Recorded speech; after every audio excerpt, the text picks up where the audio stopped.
What if the only thing standing between you and the life you dream of is your own mind? This audiobook is your blueprint for breaking mental limits, rewiring your reality, and awakening unstoppable growth.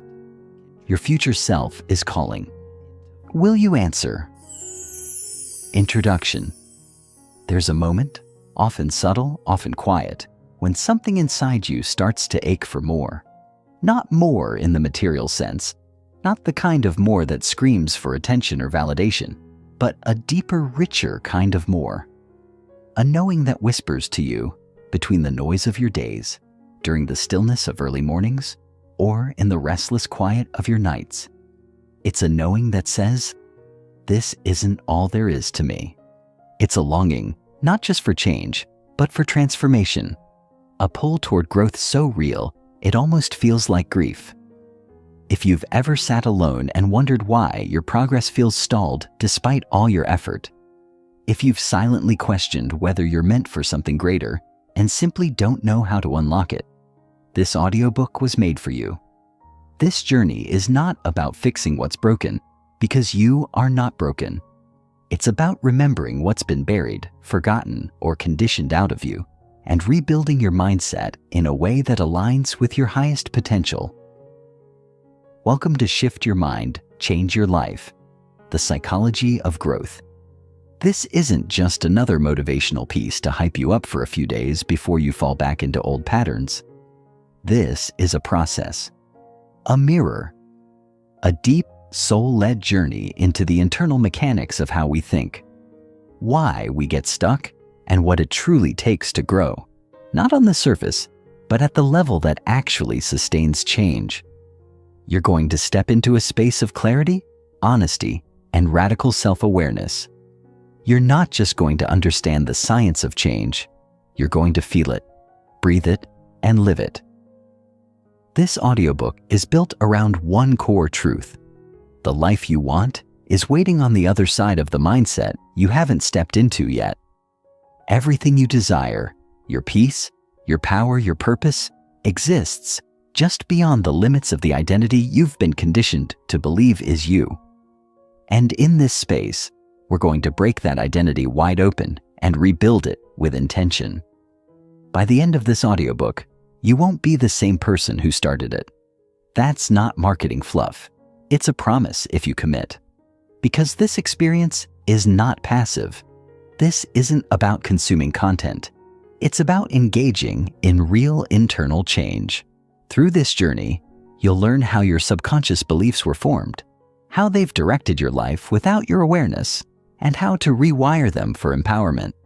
You'll understand the neurological basis of habits, resistance, self-sabotage, and emotional blocks, and more importantly, how to break through them with clarity and compassion. You'll stop treating your triggers like flaws and start seeing them as gateways. You'll learn how to emotionally self-regulate instead of spiraling, and you'll begin to rebuild your inner narrative, the one you tell yourself when no one's around, into something that finally supports the life you want to create. To get the most from this experience, you need to know one thing. How you listen matters. Transformation doesn't come from listening while distracted, skimming for the next big insight, or rushing through chapters like a checklist. This is a sacred space to slow down, to feel, to connect with yourself on a level that everyday life rarely allows.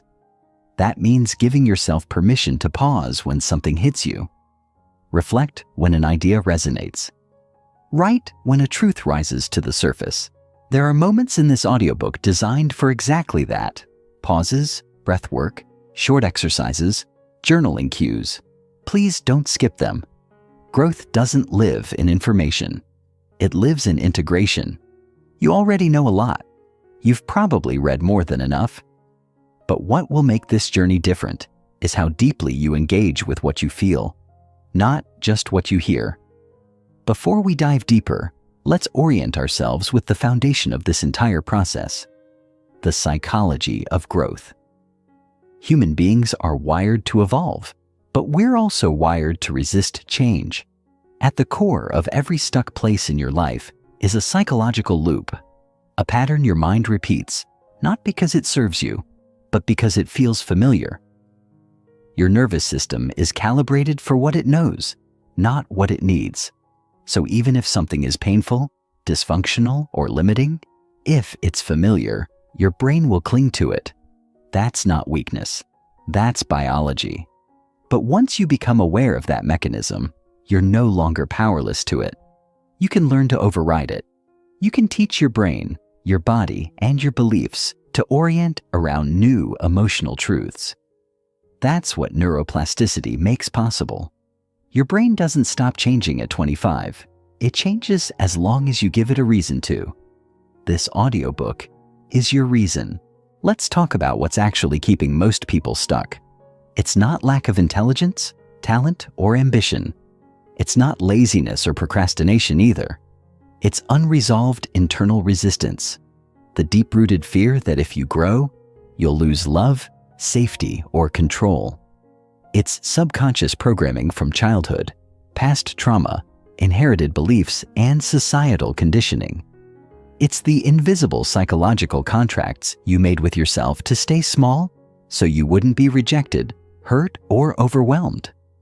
And here's the truth most people never hear. You don't need to hustle your way out of that. You need to heal your way through it. That's what we're going to do. We're going to go beneath the surface of performance, beyond productivity hacks, and into the real emotional infrastructure of growth. Because true transformation isn't about becoming someone else.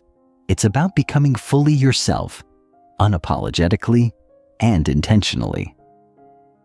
Each chapter of this audiobook is built to take you deeper into the layers of your own psychology. We'll explore self-awareness, identity formation, belief systems, emotional regulation, trauma response, behavioral patterns, decision-making, habit formation, relationship dynamics, and personal power. You won't just learn how to change. You'll learn why you haven't yet. And that's the most important piece. When you understand the emotional roots of your resistance, when you stop demonizing your defense mechanisms and start decoding them, everything begins to shift. You stop forcing change from a place of shame and start inviting growth from a place of deep, loving clarity. That's how you create a life that doesn't just look good on the outside, but feels right on the inside. There's something powerful about listening to words that remind you of who you are beneath all the noise. As you move through this audiobook, you'll hear things that stir something in you. Old truths you've forgotten, new truths you've never heard, and sacred truths you've always known deep down, but never fully trusted. Let those words in. Let them breathe in your nervous system. Let them interrupt your patterns, because sometimes the smallest shift in perspective can create the biggest change in direction. One thought can change your day. One belief can change your life. One decision to lean into growth, even when it's uncomfortable, can alter your entire path. This journey is an invitation to make that decision again and again with courage, softness, and presence. And if at any point you feel overwhelmed, doubtful, or afraid, that's okay. That's actually a sign you're on the right track. Growth feels unfamiliar because it is. You're moving toward a version of yourself that doesn't exist yet, and that will always feel a little unsteady. But you're not alone. I'll be right here with you, voice to voice, chapter by chapter, guiding you through the mental terrain of transformation. You don't have to be perfect. You don't have to know exactly where you're going. You just have to be willing to begin.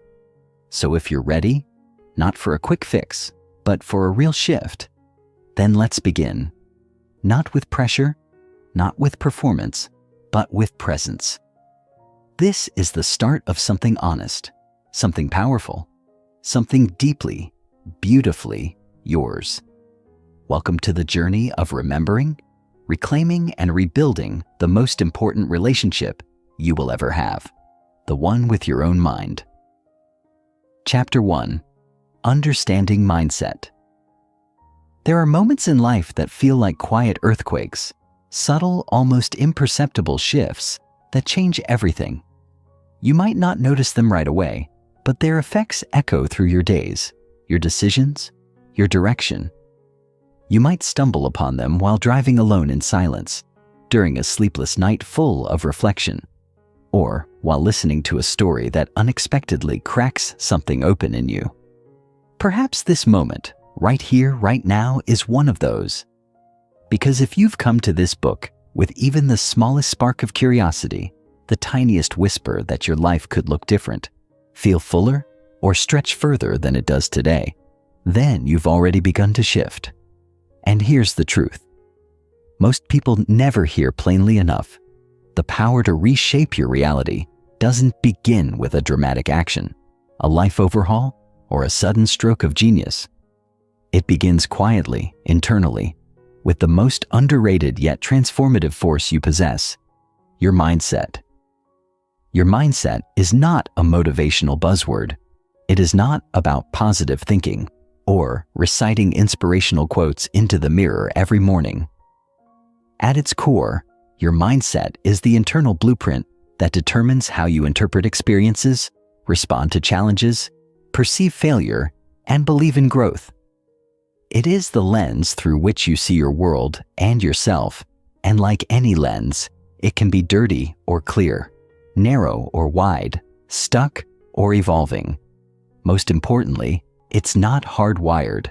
It's not carved into stone. Your mindset is fluid, shapeable, an internal ecosystem that you and only you can choose to cultivate. Understanding the nature of mindset is the first step in shifting it, and to understand it, we must explore two fundamental psychological frameworks: the fixed mindset and the growth mindset. The terms fixed and growth mindset were popularized by Dr. Carol Dweck, a Stanford psychologist whose research changed how we understand motivation, learning, and success. But these aren't just academic concepts. They show up in your everyday life more often than you think. A fixed mindset, put simply, is the belief that your traits, your intelligence, talents, personality, or capacity to grow are essentially static. People with fixed mindsets believe you either have it or you don't. If they struggle with a task, they see it as evidence of inadequacy. If they fail, they feel exposed. They often avoid challenges, resist feedback, and retreat into comfort zones because anything less than instant success is perceived as a threat to their worth. And because failure feels final, they will often settle, convincing themselves that certain doors were never meant to open for them in the first place. In contrast, a growth mindset is the belief that your abilities can be developed through effort, learning, and resilience. A person with a growth mindset doesn't deny difficulty or pretend that anything is possible with blind optimism. Instead, they approach challenges as opportunities. They understand that failure isn't a verdict, but a teacher. They seek feedback not because it feels good, but because it sharpens them. Most importantly, they separate their identity from their performance. They know that who they are today is not the limit of who they can become.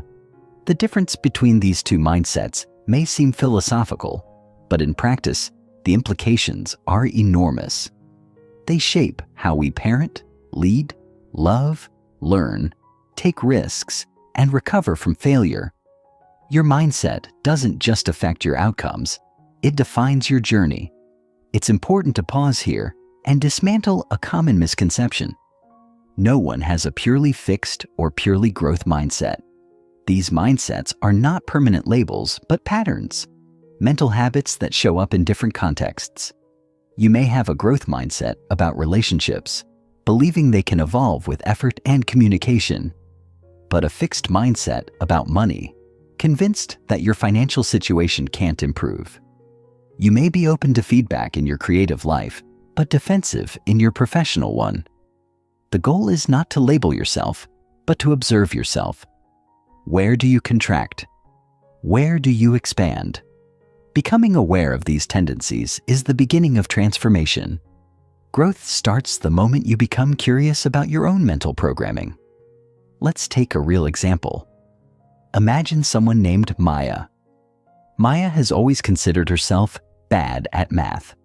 That identity was cemented in middle school when she failed a couple of tests and overheard a teacher casually mention to a colleague, "She's more of a creative type." Without realizing it, Maya internalized that belief. Over the years, anytime she encountered a math-related task, budgeting, data analysis, anything involving numbers, she shut down, avoided, or delegated. That belief affected her confidence, narrowed her job opportunities, and even impacted her self-worth. Not because she lacked the ability to improve, but because she had already decided it was impossible. Her fixed mindset built a wall around that part of her potential and locked the gate. Now imagine Maya discovering the concept of growth mindset. For the first time, she considers that her identity as bad at math isn't a life sentence, but a story, one she's been telling herself for years. She begins to explore the subject in small, manageable ways, maybe using an app to practice or watching tutorials that frame learning as a process, not a performance. Over time, she makes mistakes, struggles, but doesn't retreat. With every small breakthrough, the old narrative loosens its grip. She's not magically transformed overnight, but she's growing. And because her mindset has shifted, so has her reality. This isn't just Maya's story, it's yours. Somewhere in your life, there is a belief you've mistaken for truth, a story you've accepted as unchangeable. It could be about your intelligence, your relationships, your career, your worthiness, your ability to heal. You might not even be conscious of it. That's how powerful and subtle fixed mindsets can be. They masquerade as facts. But facts are universal. Beliefs are personal. And beliefs can be reprogrammed. The first step is to identify where they live. To do that, ask yourself, in what area of my life do I feel most stuck, frustrated, or defeated? What patterns repeat themselves there? What assumptions do I hold about myself in that space? And most revealing of all, what do I believe is possible for me in that area? The answers will tell you more than you expect. Our mindsets don't appear out of nowhere. They are shaped over time through experience by family, culture, education, trauma, and repetition. Often, we inherit our mindsets from our environment without realizing it. A child raised by perfectionist parents may absorb the message that mistakes are unacceptable, leading to a fear of failure and an over-reliance on external validation. Someone who grows up in an environment where vulnerability is mocked may develop a mindset that associates openness with weakness. These early impressions become neural pathways, default modes of thinking that replay until they are challenged. But challenge doesn't come naturally. It must be chosen. And that choice begins with awareness. Neuroscience now backs up what philosophers and spiritual teachers have said for centuries. We can change our minds, literally. The brain is not fixed. It is plastic, adaptable, rewiring itself through repeated thoughts, actions, and experiences. This means that the more you practice growth-oriented thinking, the more natural it becomes. It's like strengthening a muscle. At first, it feels unnatural. It may even feel fake. But with consistent use, it becomes part of your cognitive reflex. The challenge is that most people never give themselves enough time or space to make the shift. They dip their toe in change, expect instant results, and retreat at the first sign of discomfort. But growth isn't supposed to feel safe. It's supposed to feel different. That's how you know you're doing it right. Let's return to you. Right now. I want you to consider a specific moment, recent or distant, when you gave up on something because it felt too hard, too foreign, or too much. Now ask yourself, was it the task that defeated you, or your belief about your ability to overcome it? Was it truly your limit, or a mental boundary you didn't yet know how to cross? What if the only thing that needs to change isn't the world around you, but the way you see your place in it?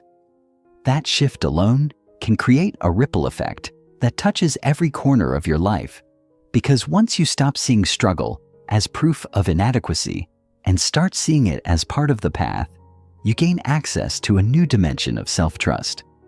A mindset shift is not about pretending everything is fine.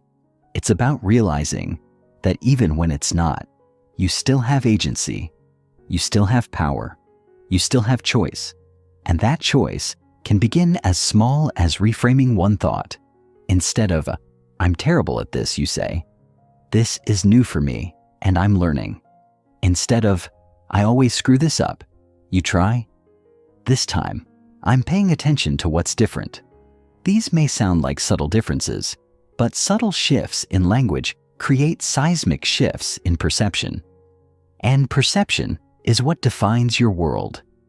So here's where we land for now. Your mindset is not your personality. It's not your fate. It's a pattern.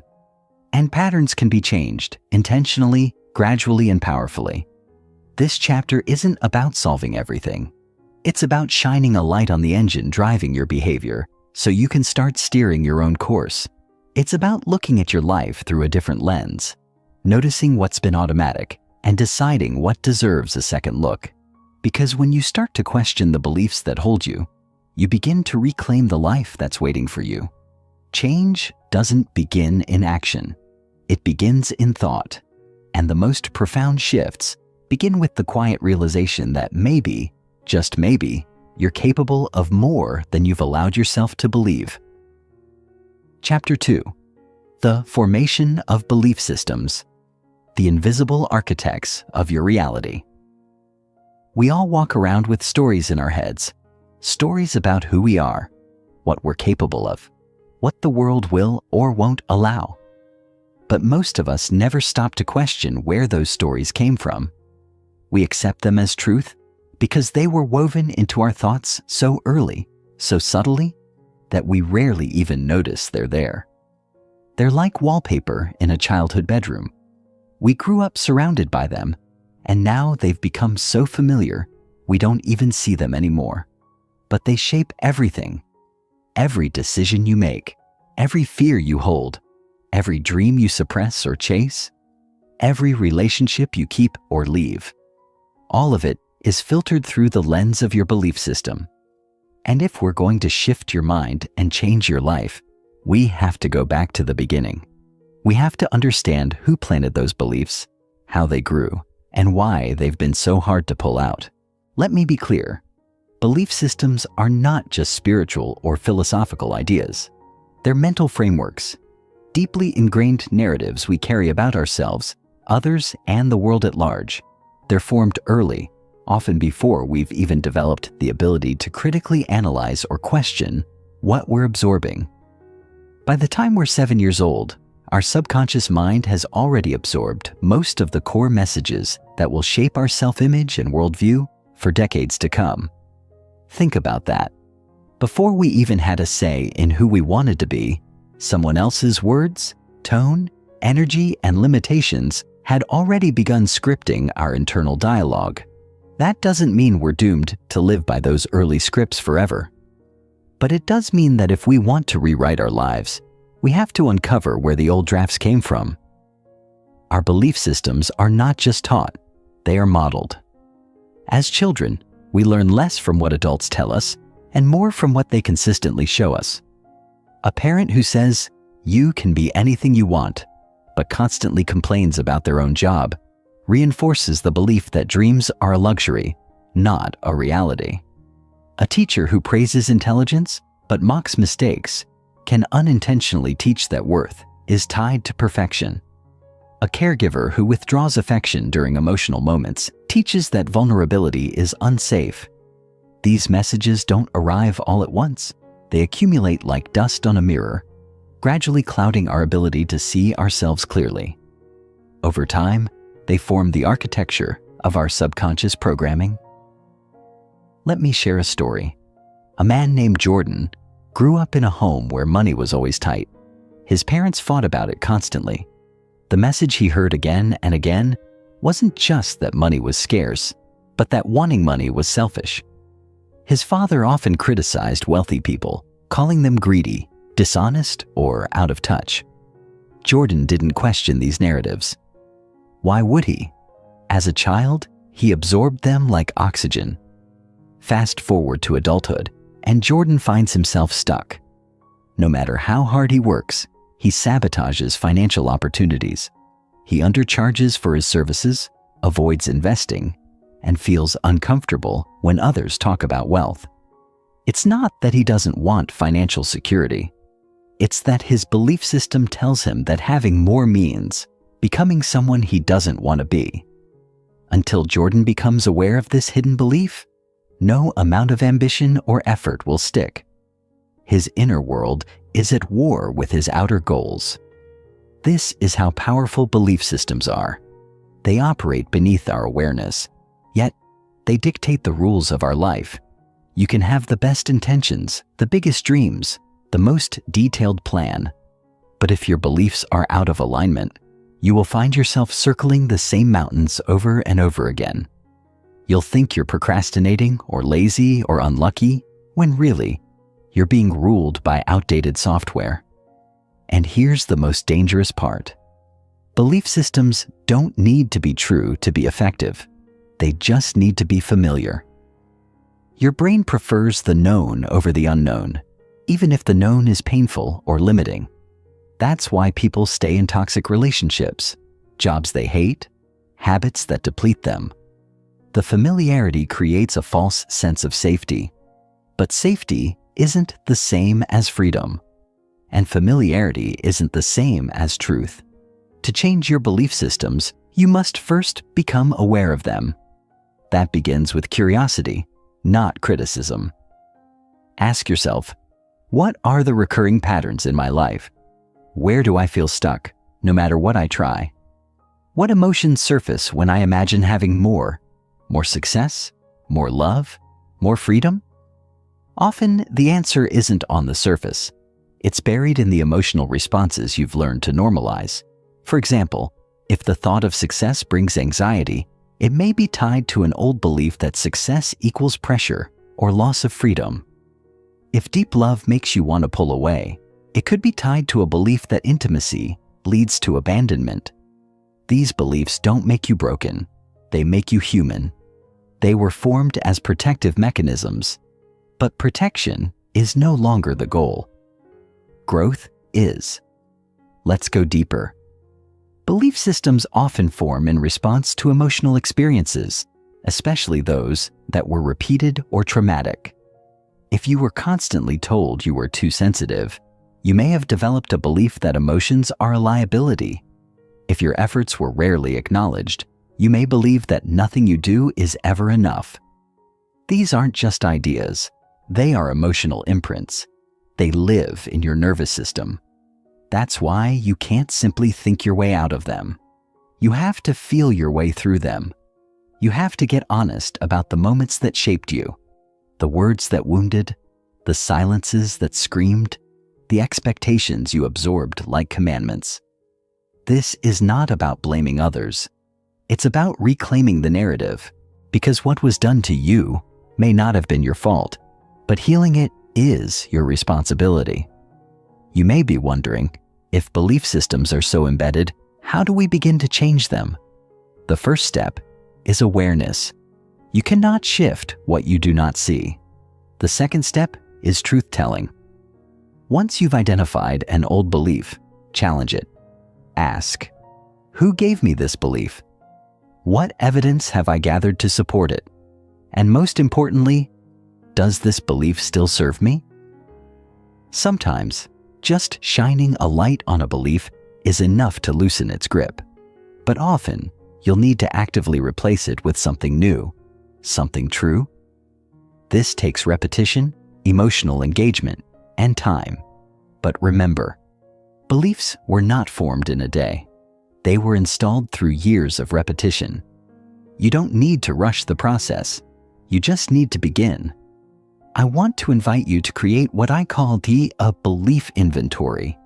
Choose one area of your life where you feel resistance, relationships, health, money, confidence, and write down every belief you hold in that domain. Don't filter or judge, just let them come. Then, beside each one, ask, is this belief empowering or limiting? Where did it come from? What belief would I rather hold instead? This exercise is powerful, not because it instantly changes everything, but because it forces you to become conscious of what's been unconscious. And consciousness is the first step to change. As we close this part of the chapter, I want you to remember this. Your beliefs are not facts. They are not mandates. They are not your destiny. They are stories, and stories can be rewritten. You are allowed to outgrow them. You are allowed to question them. You are allowed to build a new inner foundation, brick by brick, word by word, belief by belief. And you don't have to do it perfectly. You just have to do it intentionally. Because every time you choose a new belief, no matter how small, you are telling your mind, your body, and your life, I'm ready for something different. I'm ready for something more. Chapter 3. The Power of Self-Awareness. The mirror you've been avoiding. There's a reason so many of us avoid looking too deeply within ourselves. It's not because we're lazy or uninterested. It's because deep down, we know what we might find. We're afraid we'll uncover something we can't unsee. The mistakes we haven't owned, the truths we've buried, the dreams we've delayed, the habits we've let run unchecked. We're afraid of realizing that the life we're living is smaller than the one we're capable of creating. And yet, paradoxically, that fear is precisely what keeps us from changing. It convinces us to stay busy, distracted, reactive. It tells us we're too tired, too overwhelmed, too late in the game to pause and reflect. But here's the truth. Without self-awareness, real growth is impossible. You can read every self-help book, listen to every podcast, sign up for every course, and still be spinning in circles if you haven't done the brave and necessary work of knowing yourself. Self-awareness isn't a luxury. It's the foundation of transformation. It's the mirror that doesn't lie and the key that unlocks everything else. Let's start with what self-awareness really is and what it isn't. It's not about obsessively analyzing yourself, picking apart every move, or living in your head. True self-awareness is deeper, calmer, and more compassionate. It's the ability to witness your thoughts, emotions, behaviors, and patterns without getting swallowed by them. It's being able to name what you're feeling, understand where it came from, and choose how to respond rather than reacting on autopilot. It's about becoming an active participant in your own internal world, not just a passive observer being dragged around by it. Most people think they're self-aware because they know their personality traits or have done some therapy. But real self-awareness goes beyond intellectual insight. It's not about what you know. It's about what you notice, especially in the moments that challenge or trigger you. It's noticing when you shut down in a conversation. It's catching the tightness in your chest before you snap at someone. It's recognizing that the thing you're judging in someone else is actually a mirror of something unresolved in you. Think of self-awareness like emotional literacy. Just like you had to learn how to read and write, you have to learn how to understand and navigate your inner world. And just like literacy opens up your ability to learn, communicate, and expand, self-awareness opens up your capacity to grow, connect, and evolve. It gives you access to the deeper layers beneath your actions. Without it, you're just managing symptoms, chasing new habits, goals, or fixes without addressing the root cause. But when you cultivate self-awareness, you start to notice the real mechanics of your life. You understand why you keep attracting the same kind of people, why you get defensive during feedback, why you sabotage success right before you reach it. You see how your past is shaping your present, and once you see it, you can finally change it. But here's the catch. Self-awareness requires slowing down. And slowing down is hard in a world that rewards speed, distraction, and constant output. Most people are so overstimulated that they don't even realize how disconnected they've become from their own inner world. We wake up and check our phones before we've even checked in with ourselves. We drown discomfort in scrolling, food, noise, or work. We mistake busyness for purpose and reactivity for passion. But true self-awareness asks us to pause, to sit in silence, to listen. And that can be uncomfortable, especially if you're not used to being alone with your thoughts. But discomfort is not danger. It's data. It's telling you what needs attention. When you stop numbing or rushing past it, discomfort becomes a map, not something to avoid, but something to explore. Let me tell you a story.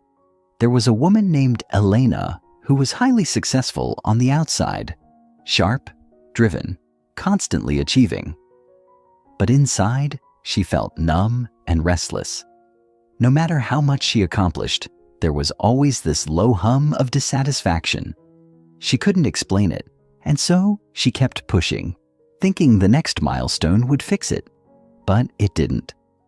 One day, after yet another achievement that felt hollow, she broke down. She took a break, unplugged, and began journaling. At first, it was awkward. She didn't know what to write. But as she kept going, something opened. She started noticing things. The way she rushed through her days without breathing. How her self-worth was tangled in productivity. How she hadn't actually asked herself what she wanted in years. She started to see the cost of her disconnection. And that awareness changed everything. Not all at once, but it planted a seed. She began choosing differently. Not perfectly, but intentionally. That's the power of self-awareness. It doesn't guarantee instant transformation, but it breaks the spell. It interrupts the autopilot and puts the steering wheel back in your hands. It creates a gap between stimulus and response, a space where choice becomes possible. And in that space, you become the author again, not just the actor. But here's what most people misunderstand. Self-awareness isn't just about internal reflection. It's also about external feedback. We all have blind spots, ways we show up that we can't see because we're too close to them. That's why self-awareness also requires humility. It means being willing to ask, how do others experience me? Not to seek validation, but to gain perspective. It means learning to separate your intent from your impact. You might think you're being honest, but others experience you as harsh. You might think you're helping, but others feel controlled. That doesn't make you bad. It makes you human. But until you open yourself up to feedback, you'll keep repeating the same patterns, thinking you're being misunderstood, when really, you're just unaware. Self-awareness also involves emotional honesty. Most of us have been conditioned to suppress or ignore certain emotions, especially the so-called negative ones. Anger, jealousy, guilt, sadness, these are emotions we're taught to avoid or hide. But emotions are not wrong. They are messengers. They are energy moving through the body, trying to tell you something. When you deny or bypass them, you lose access to critical information. For example, anger often signals a boundary that's been crossed. Jealousy might reveal a desire you haven't owned. Guilt could point to a value you violated, or one that was never yours to begin with. Self-awareness means getting curious about these emotions instead of shaming them. It means asking, what is this feeling trying to teach me? Rather than rushing to get rid of it. And when you do that, emotions become allies, not enemies. They guide you back to your truth. Now, developing self-awareness is not a one-time event. It's a practice. And like any practice, it requires consistency. Start small. Create moments in your day where you pause and check in. When you're triggered, ask, what am I really feeling? When you're reacting, ask, what part of me feels threatened right now? When you're avoiding something, ask, what am I afraid to face? These questions don't need perfect answers. They just need honest ones. And over time, those answers will reveal patterns. Patterns you can work with, shift, or release. Journaling, mindfulness, somatic work, therapy. These are tools that can support you. But the most powerful tool of all is willingness. The willingness to look, to feel, to question, to listen. I want you to remember something vital. Self-awareness is not self-judgment. It's not about beating yourself up for what you find. It's about meeting yourself with compassion. Because you're not flawed, you're layered. You're not broken, you're becoming. The things you're discovering about yourself were once survival strategies. They served you, even if they no longer do. Self-awareness allows you to thank them for their service and then choose new strategies that serve the person you're becoming. It's not about fixing yourself.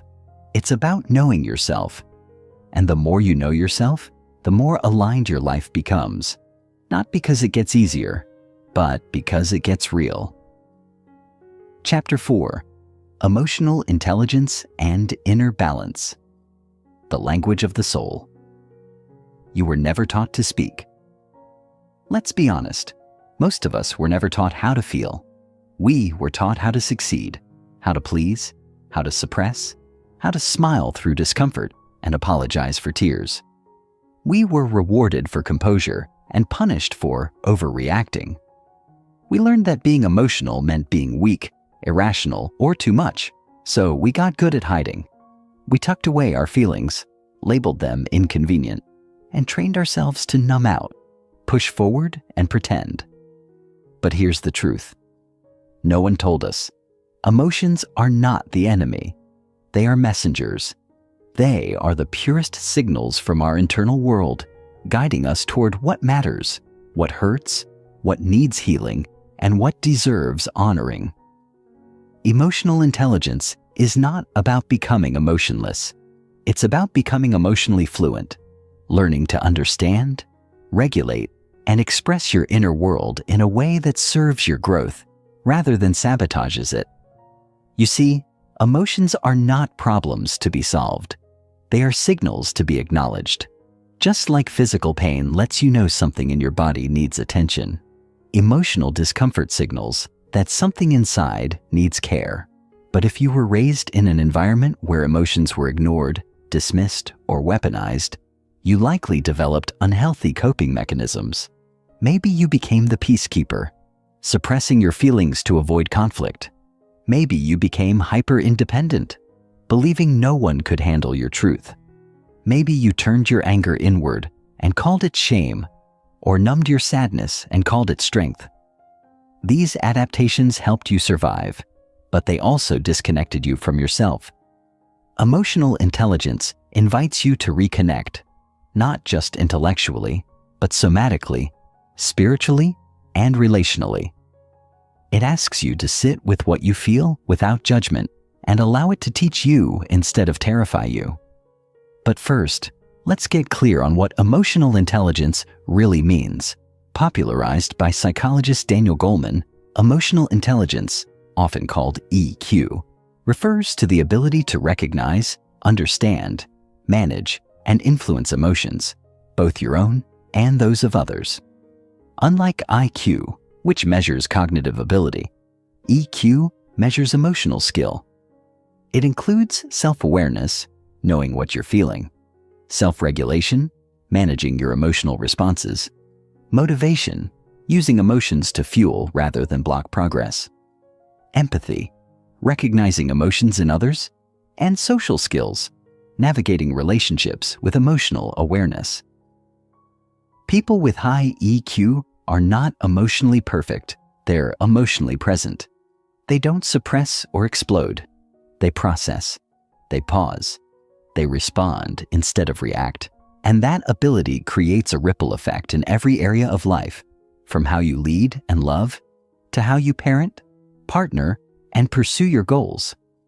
Let's talk about emotional suppression for a moment, because most people don't realize how much it costs them.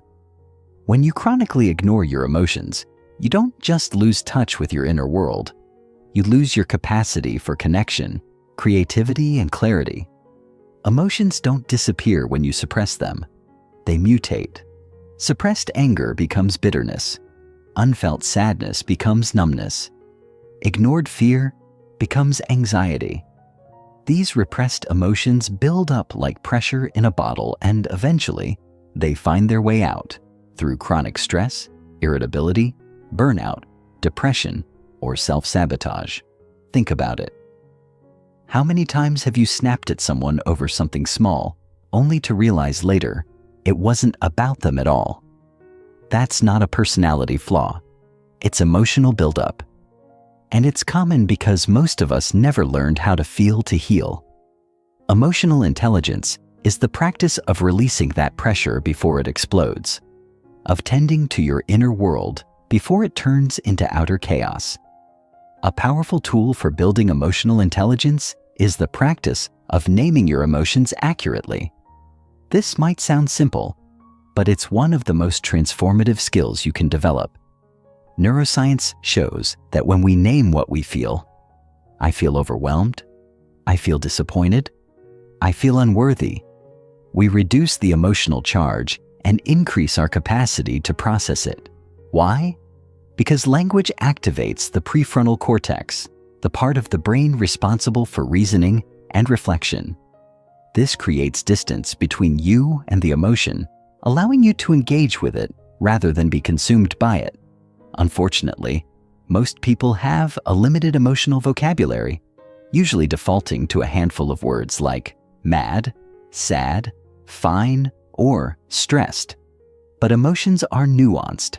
Expanding your emotional vocabulary is like upgrading from black and white to full color. It allows you to better understand what's really going on beneath the surface, and that understanding becomes the gateway to healing. Let me tell you about Julian. For most of his life, he described himself as angry.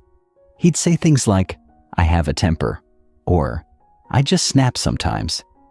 But through therapy and journaling, he started to dig deeper. He realized that beneath the anger was a mix of betrayal, grief, and fear, feelings he'd been carrying since childhood when his father left and no one explained why. The anger had become a mask, protecting him from the more vulnerable emotions underneath. But once he named those deeper truths, something shifted. He stopped reacting and started reflecting. He learned to say, "I feel abandoned," or "I feel disrespected."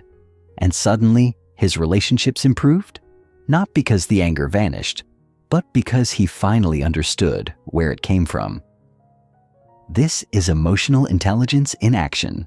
It's the courage to look beneath the surface and speak the truth of what you find. Another pillar of emotional intelligence is regulation, not suppression, but intentional response. Emotional regulation doesn't mean you never feel triggered. It means you know how to respond when you are. It's the ability to pause between impulse and action, to breathe through the urge to lash out or shut down, to recognize when your nervous system is activated and offer it care instead of chaos. This requires self-awareness, yes, but also practice. Techniques like deep breathing, grounding exercises, or simply taking a mindful pause before responding can dramatically shift your emotional experience. It's not about being stoic or detached. It's about becoming the calm within your own storm, learning to soothe your internal state so you don't cause unnecessary damage externally. And then there's empathy, often misunderstood as just being nice or understanding. True empathy is the ability to feel with someone, to step into their emotional experience without losing your center. It's not about fixing or rescuing. It's about witnessing. Empathy connects us, disarms defensiveness, and builds trust. But here's the key. You can't offer genuine empathy to others if you haven't practiced it with yourself. That's why self-compassion is at the core of emotional intelligence. When you learn to hold space for your own emotions without judgment, when you can say, "It's okay that I feel this way," you build the inner resilience needed to do the same for others. You stop projecting your pain and start sharing your presence. Let's not forget the role of inner balance. While emotional intelligence helps you navigate the highs and lows, inner balance helps you stay grounded amid them. Inner balance is not about being unaffected. It's about being centered. It's the emotional steadiness that comes from knowing how to return to yourself when life pulls you off course. You cultivate it through rituals of self-connection, meditation, journaling, walking in nature, breath work, or simply taking intentional time to unplug and check in. These practices don't make emotions go away. They create a container for them. And in that container, you learn to feel deeply without losing yourself. Before we close this part of the chapter, I want to leave you with something practical. Over the next few days, become a gentle observer of your emotional world. Not a judge, not a fixer, just a witness. When a strong emotion arises, pause. Name it. Ask it what it needs. Reflect on where it might be coming from. Track how it shows up in your body. And notice how, when you stop fighting your emotions, they often soften. Emotions are like waves. They rise, peak, and fall. You don't have to be swept away by them. You can learn to ride them with grace. And the more you practice this, the more emotionally intelligent and emotionally free you become. Chapter 5. Healing Past Wounds and Rewriting Inner Narratives. The invisible scars that still speak for you. There are wounds we carry that no one can see. They don't bleed, they don't bruise, they don't require stitches or casts, but they ache in silence, tucked beneath layers of smiles and responsibilities, woven into the fabric of our behaviors, our beliefs, and our reactions. These are the emotional wounds from our past, moments when we were abandoned, misunderstood, invalidated, unloved, neglected, betrayed, or broken by someone we trusted. And while time may pass, these wounds often don't just go away. Instead, they calcify into narratives, stories we start telling ourselves about who we are, what we deserve, and how the world works. Stories like, I'm not enough. Love has to be earned. People always leave. If I show who I really am, I'll be rejected. These stories were never true to begin with, but when repeated enough times, they become gospel in the architecture of our identity. This chapter is about gently untangling those stories. It's about facing the past, not to relive it, but to release its hold on the present. Because until we heal what hurt us, we keep handing our lives over to the very things that broke us. The truth is, most of us are haunted by old scripts. Scripts we didn't write, but memorized by heart. They were handed to us in childhood, forged in moments when our nervous system recorded a pattern. When I cry, no one comes. When I express a need, it's too much. When I try to shine, I'm made to feel small. Our younger selves were not equipped to rationalize these moments. They were designed to survive them. So we developed adaptive strategies to keep us safe. We became perfectionists to earn approval, people pleasers to avoid rejection, overachievers to feel worthy, or emotionally numb to avoid pain. And these adaptations worked for a time. They got us through the storm. But now, as adults, those same strategies may be the very things holding us back. Healing means learning to see the difference. It means looking at our patterns with compassion instead of judgment. It means asking, where did I learn this? And does it still serve me? Let's be clear. Healing is not about blaming your parents or reliving trauma. It's about understanding. It's about connecting the dots between who you were, what you experienced, and who you've become. It's about creating space between the wound and the world so that you no longer act from the pain unconsciously. Because unhealed pain doesn't stay quiet. It finds its way into our relationships, our work, our self-talk. It shows up as defensiveness, avoidance, anxiety, overthinking, chronic guilt, or self-sabotage. And the heartbreaking part? We often think these are just parts of our personality when, in reality, they are coping mechanisms forged in pain. The good news is that what was learned can be unlearned, and that's what this chapter is here to help you do. To begin this work, you must start with safety. Your body will not let go of pain unless it feels safe enough to do so. That means creating an environment, internally and externally, where you are not constantly re-triggered or overwhelmed. Healing does not happen in chaos. It happens in stillness, in slowness, in honesty. It begins with the willingness to sit with your younger self and say, "I'm here now. I see you. I believe you." One powerful way to initiate this connection is through inner child work. This involves visualizing or dialoguing with your younger self, the version of you who first felt the hurt. You don't need to remember every detail. You just need to feel. Imagine that child sitting beside you.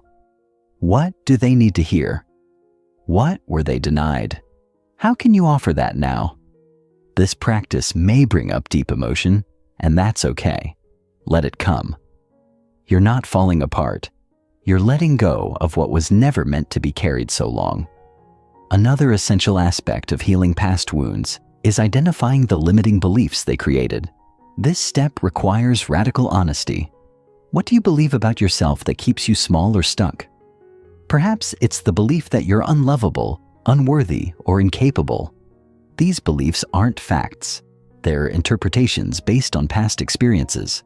But if left unchallenged, they shape your future as if they were truth. Begin to write them down. Literally.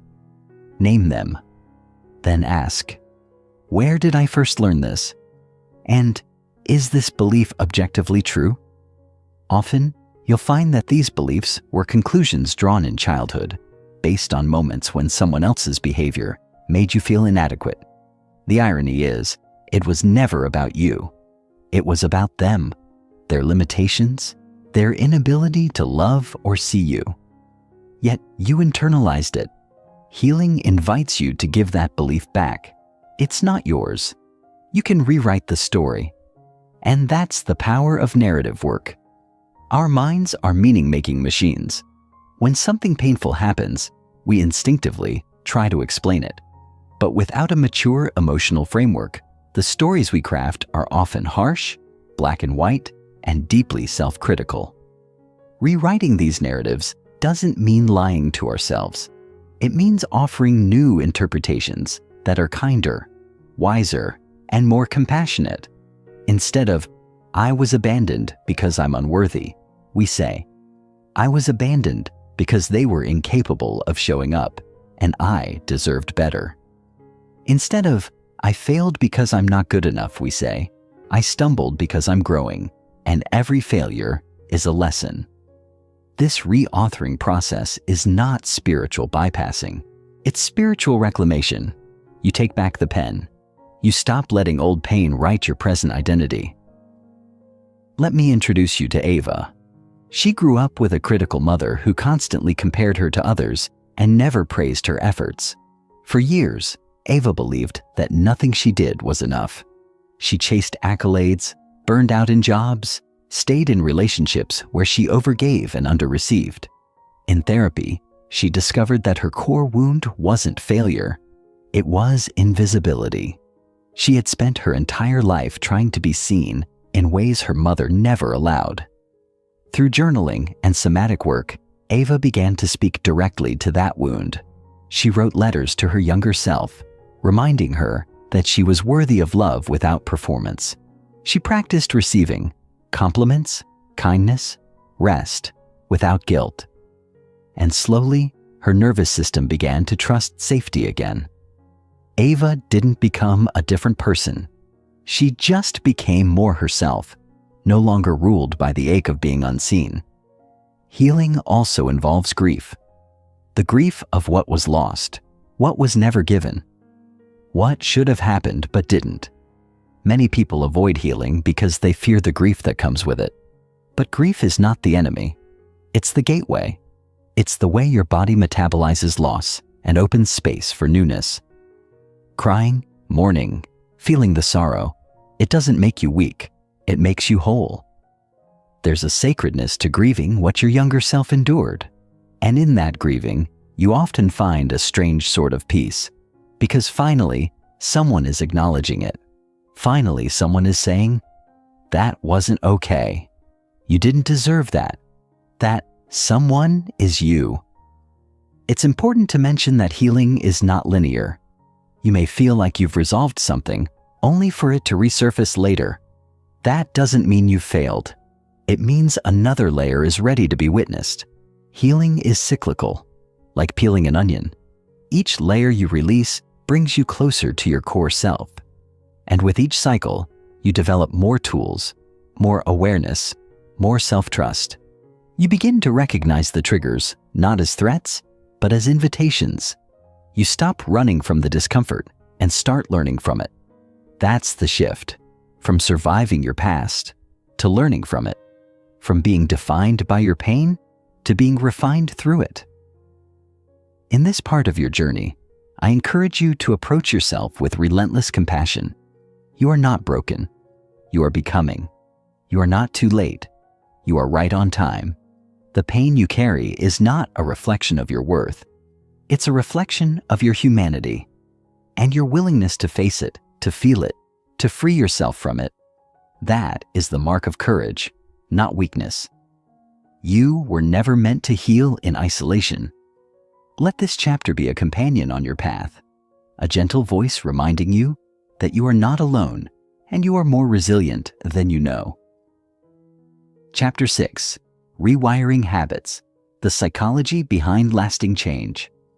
The truth about why we struggle to change and how that's not your fault. We've all been there. The excitement of a fresh start, the bold declarations we whisper to ourselves. This time will be different. The diet, the morning routine, the workout plan, the journaling habit, the nightly wind-down ritual. We dive in with the best of intentions. We plan, we prep, we believe, and then life happens. We oversleep, we miss a workout, we order takeout. The journal collects dust. Slowly, almost invisibly, our new habit dissolves into the background noise of all the other well-meant beginnings we couldn't quite sustain. And if you're like most people, what follows isn't just disappointment. It's shame. A voice inside whispers, "See? You can't stick to anything. You always mess it up." This inner critic isn't just cruel, it's misinformed. Because here's the truth they don't tell you loudly enough. Struggling to change your habits isn't a character flaw. It's biology. It's psychology.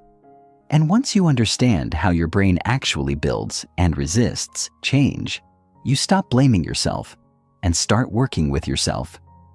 That's what this chapter is about. Peeling back the layers on how habits are formed, broken, and transformed. Not from a place of shame, but from a place of understanding. Not through willpower, but through wisdom. Let's start by talking about how your brain is wired. At the core of every habit, good or bad, is a neural pathway. Think of these pathways like trails in a forest. The more often you walk a trail, the clearer it becomes. Your brain, ever efficient, prioritizes these well-worn paths because they require less energy. It automates behavior to save fuel. That's why you don't have to think about brushing your teeth or unlocking your phone. They're already programmed.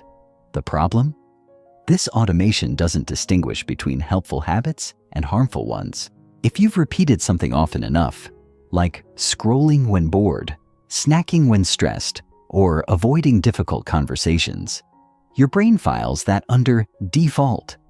So even when you want to change, your brain is still operating from its old blueprint. That's not laziness. That's a protective, energy-conserving system doing its job. And if we're going to rewire it, we need to start by honoring its design, not fighting it. One of the biggest myths in personal growth is that change comes from motivation, that you just need to want it enough. But neuroscience says otherwise. Motivation is fleeting. It's influenced by mood, environment, hormones, sleep. It spikes and crashes. Habits, on the other hand, are driven by consistency, not intensity. James Clear, author of Atomic Habits, puts it simply: You do not rise to the level of your goals. You fall to the level of your systems. Real sustainable change comes from building a system that supports the new identity you're trying to embody. Not a grand sweeping overhaul, but tiny consistent shifts that your brain can repeat often enough to ingrain. But even before building new habits, we have to address the why behind them. Many of us try to adopt habits without understanding the emotional need they're tied to. Why do you want to wake up early? Why do you want to stop scrolling at night? What are you really trying to feel? Empowered? Peaceful? Loved? Seen? Habits are rarely about the behavior. They're about the emotional state that behavior promises. If we don't get clear on that, we set ourselves up to chase rituals without satisfaction. That's why journaling why you want to change, not just what you want to change, is essential. When you tap into emotional truth, your brain has a deeper reason to stay engaged. Let's also talk about triggers, those seemingly small cues that set an entire behavior loop into motion. According to behavior scientist B.J. Fogg, every habit is anchored to a trigger, followed by an action, and then a reward. Understanding your triggers is crucial because if you don't know what activates your old habits, you can't interrupt the pattern. Is it the 3 p.m. crash that leads to sugar? The loneliness at night that leads to social media? The overwhelm that leads to procrastination? Bring awareness to those moments. You don't have to fix them right away. But by observing them with curiosity, not judgment, you start to reclaim choice. That micro moment between trigger and action is where transformation lives. And here's where most habit change efforts go sideways. We try to change too much, too fast.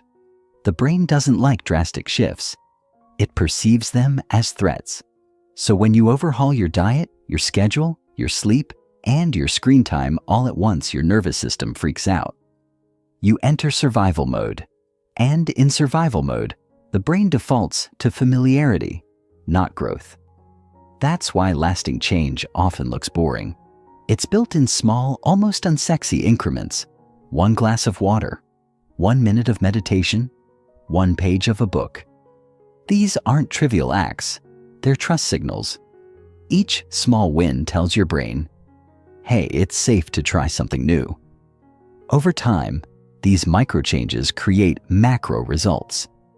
Now let's explore the idea of identity-based change. This is the missing piece in most habit systems.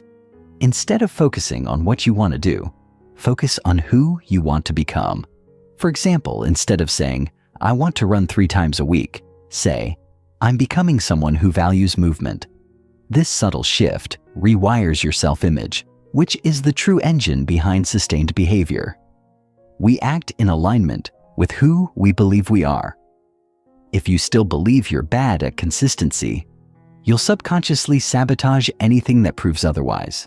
But if you start collecting evidence, small wins, consistent effort that supports a new identity, your habits stop being something you do and start becoming who you are.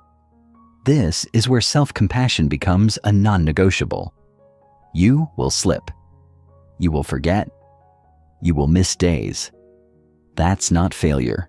It's part of the rewiring process. The old neural pathways are still there, waiting to be chosen again. But every time you return, you're strengthening the new ones. This is how you build resilience, not just habits. And resilience isn't about never falling. It's about how gently and quickly you return. The more compassion you show yourself, the safer your brain feels trying new things. Harshness shuts down progress. Kindness accelerates it. Let me tell you about Amir. He was a 38-year-old father who struggled with late-night binge eating. Every morning, he'd vow to be better. Every night, he found himself in the kitchen, half aware, half ashamed, eating until he was numb. Through coaching, Amir realized this habit wasn't about food. It was about comfort. It was the only time of day he felt like no one needed anything from him. Food was his escape. Once he named that, everything changed. He didn't start with cutting food. He started with adding comfort. 10 minutes to himself after work. A playlist that grounded him. A conversation with his younger self through journaling. The binging didn't disappear overnight, but the need for it slowly dissolved. Because the wound was seen, not silenced. That's what true habit transformation is about. Not forcing yourself into a better version, but gently tending to the unmet needs behind your behaviors. When those needs are met in healthier ways, the old habits begin to lose their grip. You begin to shift, not just what you do, but how you live. You become someone who listens to your body, who respects your limits, who creates rituals that nourish rather than punish. You stop chasing change and start inviting it. In this chapter, we'll go deeper into the science, the systems, and the soul of habit formation. You'll learn about dopamine loops, habit stacking, reward systems, and neural rewiring. But most importantly, you'll learn how to become your own ally in the process. Because you don't need another resolution. You need a relationship with yourself that makes change sustainable. One where failure is feedback, not final. One where your future self is not a fantasy, but a friend you're meeting with every small act of integrity. This isn't about becoming perfect. It's about becoming consistent. And consistency is born not from discipline alone, but from trust. Trust in yourself. Trust in your process. Trust that every time you show up, no matter how small the effort, you're casting a vote for the person you're becoming. That's the psychology of lasting change, and it's available to you right now. Chapter 7. Emotional Mastery, Understanding and Transforming Inner Turmoil. The unspoken language of emotion, why you feel what you feel.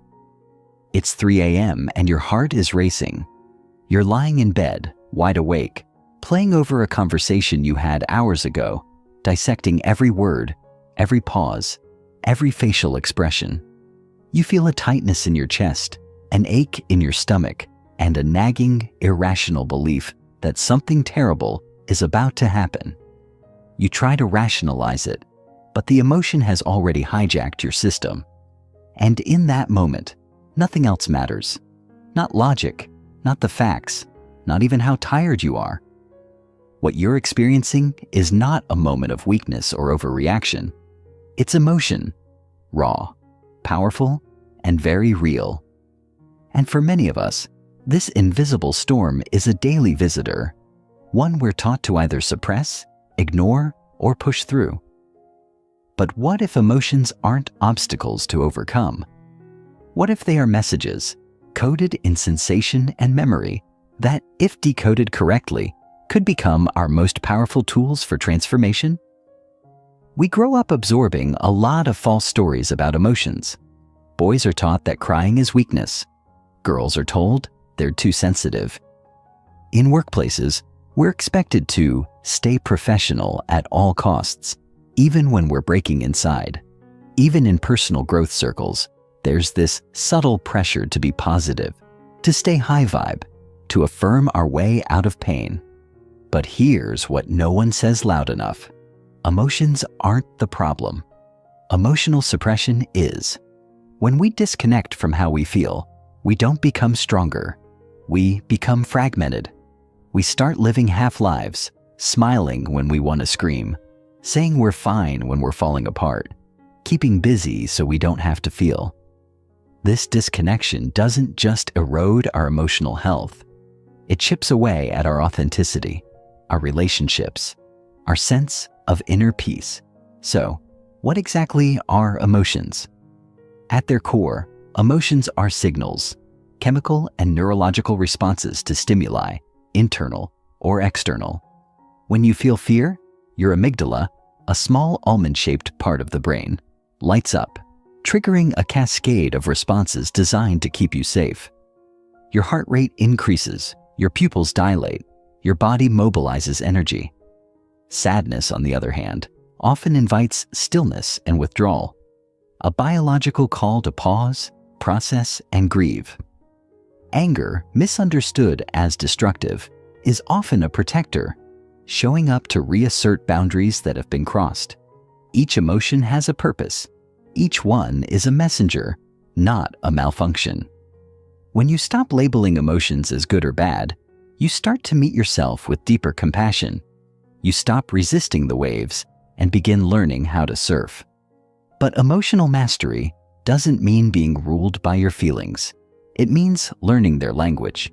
Imagine a friend who only speaks in metaphors. You'd need time and curiosity to understand them. Emotions are like that. They speak in sensations, patterns, memories. Anxiety, for example, might not just be fear of the future. It could be unprocessed grief from the past, an unmet need for control, or a sense of being chronically unseen. Until you're able to sit with that anxiety, name it, explore it, it will keep resurfacing in louder, more chaotic ways. Emotional mastery begins when we stop asking, "How do I make this go away?" and start asking, "What is this here to show me?" Let's talk about the difference between reacting and responding. Most people are emotionally reactive because they've never been taught how to pause. When a trigger hits, a sharp comment, a rejection, a setback, their nervous system fires into defense mode. They yell, they shut down, they spiral into shame. These aren't conscious choices. They're survival strategies developed over time, often in childhood, where we learned that expressing emotion might lead to rejection, punishment, or abandonment. So instead, we built defenses. Perfectionism to mask fear, humor to hide sadness, achievement to cover inadequacy. But those defenses don't disappear in adulthood. They follow us into boardrooms, bedrooms, friendships, and families. Emotional mastery means noticing these defenses without judgment. It means learning how to pause between trigger and response. That pause, however small, is where power lives. Let me introduce a simple but transformative framework. Name, normalize, navigate. When an emotion surfaces, the first step is to name it. Neuroscience tells us that naming an emotion, this is anger, this is shame, this is grief, activates the prefrontal cortex, the part of the brain responsible for regulation and decision-making. It literally cools the emotional heat. Then normalize it. Remind yourself that this emotion is valid, not necessarily accurate in its story, but valid in its existence. Saying, "Of course I feel anxious before this big meeting," doesn't excuse the anxiety. It acknowledges it. Finally, navigate. Ask yourself, what does this emotion need from me right now?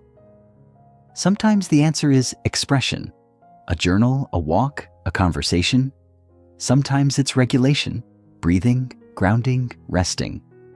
Over time, this process becomes second nature. You stop being swept away by feelings and start navigating through them like a wise, steady captain. And here's something you need to know. You are not your emotions. You are the space that holds them. Think of your mind like the sky. Your emotions are the weather, temporary, shifting, sometimes stormy, sometimes calm. But no matter what passes through, the sky remains. You remain. This perspective helps you create emotional distance without emotional disconnection. You stop saying, "I am angry," and start saying, "I'm feeling anger." That small linguistic shift reminds you that your feelings are visitors, not residents. They don't define you, they inform you. And the more you practice this internal separation, the more inner stability you build. But emotional growth isn't a solo game. We are wired for connection, and healing often happens in relationship. That's why it's crucial to have safe spaces, whether that's therapy, support groups, trusted friends, or mentors, where you can bring your emotions into the light. When pain is witnessed with compassion, it begins to release its grip. Shame thrives in silence, but it cannot survive empathy. One of the bravest things you can do is let someone see the parts of you that still feel broken. Not so they can fix you, but so you can remember you're not alone. And in that shared humanity, healing begins. Let's also address the cultural stigma around negative emotions. So many people carry silent guilt for feeling sad, angry, jealous, or afraid, as if being spiritual or enlightened means being perpetually calm and joyful. But emotions aren't moral, they're informational. Anger might be alerting you to a boundary violation. Jealousy might be highlighting a buried desire. Sadness might be inviting you to slow down and let go. When you shame these emotions, you silence the intelligence behind them. Emotional maturity means making space for your full range without over-identifying with any one part. You are not a single emotion. You are the orchestra. In this chapter, we will explore the building blocks of emotional intelligence: self-awareness, self-regulation, empathy, and emotional communication. But more than that, we'll learn how to integrate emotion into our everyday decisions, relationships, and self-concept. You'll understand the somatic experience of emotion, how it lives in the body, not just the mind. You'll discover tools for regulating your nervous system, reparenting your inner child, and creating rituals for emotional hygiene. Just like brushing your teeth or stretching your body, emotions require daily care. Not because you're broken, but because you're beautifully human. Let me tell you about Simone. She was a high-achieving lawyer who came into coaching because she felt numb.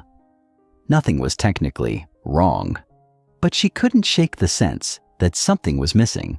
Through our work, we traced her emotional shutdown back to childhood, where expressing sadness was met with either dismissal or redirection. You're fine. Don't cry. Be strong. So she learned to power through. But that emotional armoring came at a cost: disconnection from joy, depth, intimacy. Together, we practiced emotional naming, body-based awareness, and inner dialogue. For the first time, she cried, not from weakness, but from release. And in that moment, she felt more alive than she had in years. Not because her emotions disappeared, but because she finally allowed them to move through her. You deserve that too. To feel fully, to live fully, to reclaim your right to feel without apology. Emotional mastery isn't about becoming emotionless. It's about becoming emotionally free. Free to experience without judgment. Free to express without fear. Free to connect without masks. And that freedom? It begins the moment you stop fighting your emotions and start listening to them. Chapter 8: Identity and the Stories We Tell Ourselves. The mirror in the mind. Who are you, really? Imagine this. You're standing in front of a mirror, not a physical one, but the kind that reflects back something much deeper. Not your features, your age, your hairstyle, but your essence. You ask yourself, who am I? And without thinking too hard, a stream of thoughts bubbles up. I'm not confident. I'm not enough. I'm a helper. I'm a failure. I'm the strong one. I always mess things up. These aren't objective truths.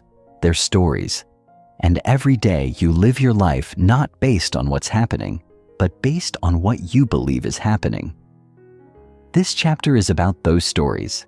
It's about identity, not the surface labels like job title or relationship status, but the deep-rooted beliefs about who you are and what you're capable of. And if you've ever felt stuck in a pattern you can't break, a role you can't escape, or a narrative you didn't consciously write, this is where your freedom begins. Most of us carry inherited identities. From a young age, we absorb what we're told, shown and made to feel, directly or indirectly. Maybe you were called the smart one, the quiet one, the troublemaker, the emotional one, the fixer. Maybe you were praised only when you achieved, or only noticed when you were in pain. Without realizing it, these experiences start to calcify into identity statements. I'm only worthy when I succeed. If I speak up, I'll be rejected. my needs don't matter. Over time, they become silent scripts running the show. We think we're making free choices, but in reality, we're playing roles we didn't audition for. We're not living life, we're performing identity. What makes this so tricky is that identity often hides in plain sight. We don't question our core beliefs because they feel like facts. It's not that you think you're broken, it's that you believe it's just who you are. You don't think you're unlovable. You believe love is something you have to earn. These aren't surface-level thoughts you can just replace with a positive affirmation. These are neural grooves carved by repetition, emotion, and survival. Identity is the story your nervous system memorized to help you make sense of the world. And that means rewriting it isn't just about thinking different. It's about healing, integrating, and consciously choosing who you want to be. Let's pause here and ask something big. What if who you think you are isn't actually you? What if it's a collage of fear-based protection mechanisms, cultural programming, parental conditioning, and outdated survival strategies? That's not to say you aren't responsible for your life. You are. But responsibility and self-blame are not the same thing. One empowers you to change, the other keeps you stuck. This chapter is about stepping into responsibility in a way that's infused with compassion. We're not here to shame the past or pretend the pain didn't happen. We're here to meet it with curiosity, to trace the roots of your identity stories, and to ask the most powerful question in transformation. Does this still serve me? Let's break this down. Identity can be thought of in layers. The outermost layer is what you show to the world. Your roles, labels, achievements. These are often shaped by society's expectations. Be successful, be attractive, be productive. The next layer is how you see yourself. Your self-concept, your self-esteem, your perceived strengths and flaws. Then, deeper still, is your internal narrative, the unconscious beliefs that govern everything else. People always leave. I have to be perfect. If I'm vulnerable, I'll get hurt. These inner stories don't just affect how you feel. They shape your behavior, your relationships, and even your reality. Your brain is a meaning-making machine. Once it locks onto a belief, it begins filtering the world to confirm it. This is called confirmation bias, and it's incredibly powerful. If you believe you're not lovable, you will subconsciously ignore the signs that you are. You'll push away intimacy. You'll sabotage opportunities. You'll choose relationships that mirror the belief. Not because you're broken, but because your identity is fighting to stay consistent. The story needs to survive. Let me share something personal. Years ago, I carried a quiet but persistent story that I had to earn my place in every room. I over-prepared, over-apologized, over-delivered. I didn't realize that beneath my drive for excellence was a core identity belief. I am only valuable if I'm useful. And while this made me seem impressive on the outside, it kept me exhausted, disconnected, and afraid to just be. The turning point wasn't when I achieved more. It was when I began challenging the belief itself.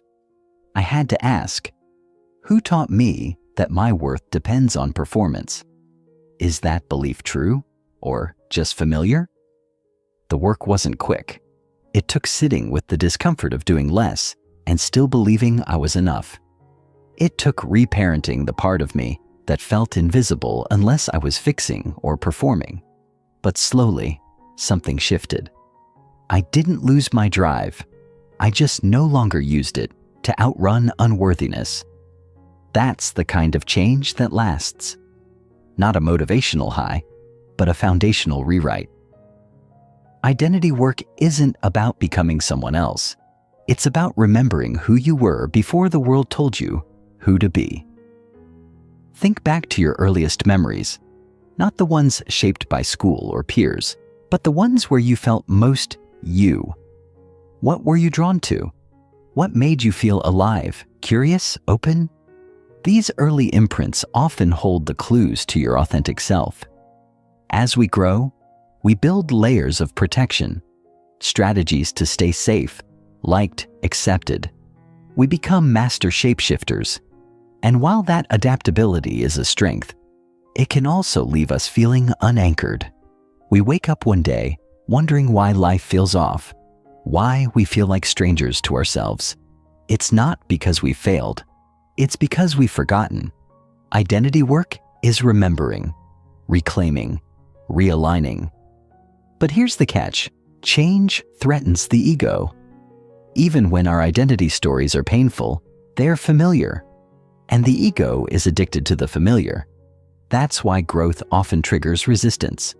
You set a boundary and suddenly feel guilty. You speak your truth and immediately doubt yourself. You pursue a dream and feel an urge to sabotage. This isn't failure, it's feedback. It's your nervous system adjusting to a new identity. The old self is dying, and like any death, it brings grief. So be gentle. You are not just changing behavior, you are changing your sense of self. That takes time, patience, and support. Let's make this practical. One of the most powerful exercises you can do is a story audit. Write down the key identity beliefs you hold, especially the ones that feel limiting. Then ask, where did I learn this? Who benefits from me believing this? Is this belief rooted in love or fear? What new story do I want to live from? This isn't about blind positivity. It's about conscious authorship. You are not the victim of your narrative. You are the narrator. And that means you can revise the story. Not by pretending the old chapters didn't happen, but by choosing what the next ones will say. As we move through this chapter, we'll explore the science of self-concept, the psychology of belief, and the somatic imprint of identity. You'll learn how trauma shapes identity, how to use language to reframe your sense of self, and how to align your daily habits with your desired identity. We'll look at the gap between who you've been and who you're becoming, and how to bridge it without losing yourself. Because real transformation isn't about abandoning your past. It's about integrating it so powerfully that it no longer controls you. I want to end this part with a reminder. You are not stuck. You're just rehearsing an old role. And the script? It's editable. You don't have to wait for permission to change the story. You just have to believe that you are worth a new one. And let me say this, with all the certainty I can offer, you are. Chapter 9. Emotional Agility, Mastering the Flow of Inner Experience. Why emotional agility is more powerful than emotional control. There's a common idea out there that the people who thrive the most are the ones who stay calm, rise above their emotions, or don't let their feelings get in the way. You hear it in passing all the time. Don't be so emotional. You've got to toughen up. Just think positive. But here's the truth. No one says out loud, being told to suppress your emotions doesn't make you strong. It makes you disconnected. It makes you lose touch with a deep inner compass that was built into your body for a reason. Emotional agility is not about avoiding difficult emotions. It's not about stuffing them down or pretending you're fine when you're crumbling inside. It's about learning to move with your emotions, not against them. Like a skilled surfer who doesn't fight the wave, but reads it, rides it, and lets it guide the journey. That's what we're building here. Not stoicism in the face of pain, but flexibility in the face of complexity. Because life is complex, and emotional suppression isn't resilience, it's avoidance in disguise. So what is emotional agility really? At its core, it's the ability to navigate your inner world with clarity, curiosity, and compassion. It's knowing how to recognize your feelings, understand their roots, hold space for them without judgment, and respond intentionally rather than react automatically. This isn't some abstract concept. It's a skill set, one that can be learned, practiced, and refined. And the reason it's so powerful is because your emotions are not enemies to be silenced. They are messengers. They carry information. They reveal needs. They point to boundaries, values, wounds, and desires. When you shut them down, you lose access to your deepest intelligence. But when you learn to engage with them, honestly, openly, you begin to access a level of self-trust that cannot be shaken by external chaos. Let me be clear, emotional agility doesn't mean you feel happy all the time. In fact, it requires you to let go of the expectation that happiness is the goal. The truth is, emotions are not problems to be solved. They are experiences to be felt. When we stop treating sadness, anger, fear, or anxiety as indicators of failure, and instead start viewing them as part of being fully alive, something begins to shift. Suddenly, you're no longer afraid of your own inner weather. You know the storm will come, and you know you have the capacity to walk through it. You don't have to brace, shut down, or explode. You learn to breathe through it, to listen to it, to choose how to respond. That's emotional agility. It's not about control. It's about connection to yourself, to your truth, to what actually matters. Let's take a closer look at how this actually plays out in real life. Imagine you're feeling anxious before a big conversation. Maybe your stomach is tight, your chest heavy. If you've been trained, like most of us, to view anxiety as weakness, your first instinct might be to ignore it, rationalize it, or shame yourself for not being more confident. But emotional agility invites a different response. Instead of pushing it away, you pause, you notice, I feel anxious right now. You name it, not to label yourself, but to bring awareness. Then you get curious. What is this anxiety trying to tell me? Is it fear of rejection? A desire to be understood? A need for safety? Already, you're shifting from judgment to inquiry, from reflex to choice, and from that place you can decide, do I need to ground myself? Do I need support? Do I need to clarify my thoughts before I speak? Now you're responding with wisdom, not reacting from fear. That's the essence of this practice. You don't bypass the emotion. You work with it. You listen, learn, and move forward in alignment. Here's something else most people don't realize. The most damaging thing isn't the emotion itself. It's the resistance to the emotion.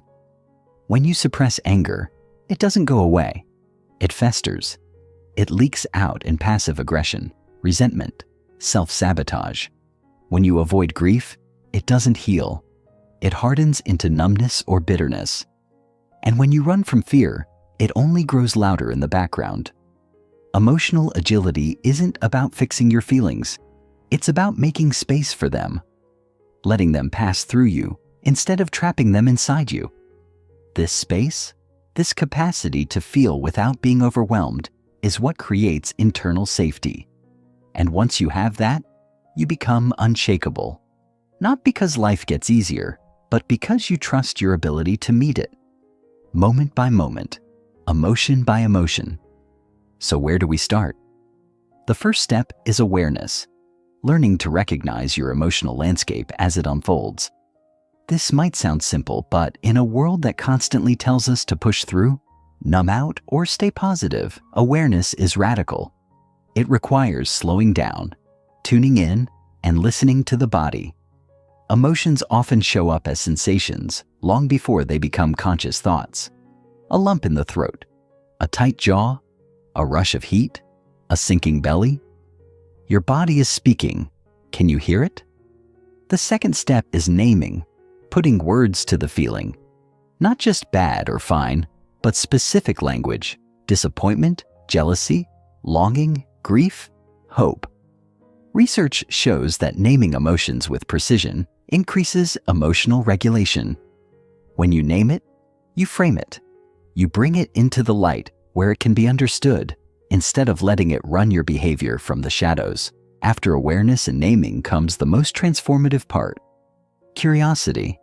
Instead of asking, how do I get rid of this feeling? Ask, what is this feeling here to teach me? Emotions are not random. They're signals. Anger often points to a violated boundary. Sadness signals loss or unmet needs. Anxiety might signal uncertainty, a lack of control, or unresolved fear. The more you understand the message, the less power the emotion has over you. You move from being in the emotion to being with it. This slight shift in relationship changes everything. You're no longer drowning. You're observing, engaging, learning. And this builds the final step, choice. You get to decide what happens next, not based on compulsion, but intention. Do I need to speak, rest, cry, set a limit, express myself? Emotional agility doesn't eliminate discomfort, but it gives you agency within it. And agency, more than anything else, is what makes us feel free. Let's talk briefly about why this matters so much for growth. You cannot evolve beyond the level of emotional maturity you've developed. You might gain knowledge, skills, or success, but if you haven't learned how to sit with your own discomfort, your growth will always hit a ceiling. You'll avoid the hard conversations. You'll back out of the opportunities that stretch you. You'll repeat the same patterns in relationships, business, and life, because underneath it all, you'll still be trying to avoid certain feelings. Real change requires emotional capacity. It asks, can you sit with discomfort long enough to choose differently? Can you hold space for uncertainty, vulnerability, or fear without defaulting to old habits? Can you stay open-hearted in the face of disappointment or rejection? These aren't easy questions, but answering them honestly is the path to true empowerment. One final truth. Emotional agility is not a linear journey. There will be days when you feel deeply connected to yourself, grounded and clear. And there will be days when you slip into old patterns, numb out, or get overwhelmed. That doesn't mean you failed. It means you're human. The goal isn't perfection, it's practice. Every time you choose presence over avoidance, curiosity over judgment, self-compassion over self-criticism, you are rewriting your emotional blueprint. You are becoming safer inside yourself. And that, more than anything else, is what allows real change to take root. Chapter 10. The Power of Identity. Who you believe you are shapes everything. Identity is the invisible force guiding your every choice. There's a quiet power at work in your life that shapes how you think, act, respond, and even dream. It's not your intelligence, not your environment, not your willpower. It's something far more subtle, something so embedded in you that you rarely stop to question it. Your identity, the beliefs you hold about who you are, what you deserve, and what's possible for you, are not passive background noise. They are the invisible architects of your daily experience. If you believe you are someone who always messes up, your actions will unconsciously reinforce that. If you see yourself as resilient, you will rise again and again, no matter how many times life knocks you down. We don't act in alignment with who we want to be. We act in alignment with who we believe we are, and that distinction changes everything. This is why most transformation efforts fail. People try to change their behaviors, but not the beliefs that drive those behaviors. They try to adopt new habits, but keep the same old identity that says, I'm lazy, I'm broken, I'm not disciplined, I never follow through. And inevitably, the old identity wins. Because here's the truth. Your subconscious mind is wired to stay congruent with your self-image. When your actions contradict your identity, your brain will sabotage the actions to restore balance. That's why someone who loses weight, but still sees themselves as the overweight one, often regains it. Or why someone who starts a business while still believing, I'm not a leader, will unconsciously hold themselves back. The subconscious is always working to prove your self-perception right. That's not weakness, it's wiring. But the good news is, identity is not fixed. It can be examined, it can be reshaped, it can evolve. And when it does, every other area of your life shifts with it. Let's make this practical. Take a moment to think about a change you've been trying to make. Maybe it's waking up earlier, eating healthier, being more assertive, starting a creative project, or stepping into leadership. Ask yourself, what kind of person do I believe I need to be to do this consistently? And more importantly, do I currently see myself as that kind of person? If the answer is no, you're not lacking discipline. You're experiencing an identity gap. And until that gap is closed, you'll feel stuck. But once you begin to align your internal self-image with the change you want, you'll notice something almost magical. Resistance starts to dissolve. The habit isn't just something you're trying to do. It becomes an expression of who you are. That shift from effort to embodiment is the difference between temporary change and permanent transformation. Here's something most people miss. Your identity is not a truth. It's a story. A collection of beliefs you've picked up through experience, repetition, culture, and conditioning. Maybe you were told as a child that you were too sensitive, and now you see your empathy as a flaw rather than a gift. Maybe you failed once and internalized the idea that you're not capable. Maybe someone left and you decided you're not lovable. These beliefs get reinforced over time, becoming part of your narrative. But that narrative is not your destiny. It can be rewritten. The moment you realize that who you think you are is just a story, not a fact, you begin to reclaim your power. You begin to ask, what story have I been living in? And what story do I want to write next? Let's take a closer look at how identities are formed. Most often, they are built through three mechanisms: repetition, emotion, and labels. Repetition creates reinforcement. If you keep hearing or telling yourself that you're bad with money, can't stay focused, or aren't creative, those thoughts become grooves in the brain. The more you repeat them, the deeper they go. Emotion adds weight. An identity formed during a painful or impactful moment tends to carry more influence. If you were humiliated in school, for example, you might carry a not smart enough identity for years. And labels, especially those given by others, can stick hard. The quiet one, the troublemaker, the people pleaser. The mind clings to these as shortcuts to understanding itself. But shortcuts are not always accurate. They're often rooted in a single moment, rather than the full truth of who you are. And when we begin to question these inherited labels, we start to discover the real self that's been buried underneath. This is why identity work is some of the most courageous and rewarding work you will ever do. It requires you to question everything you thought was just the way I am. It asks you to hold up your beliefs and ask, is this actually true? Who gave me this belief? What evidence do I have for a different reality?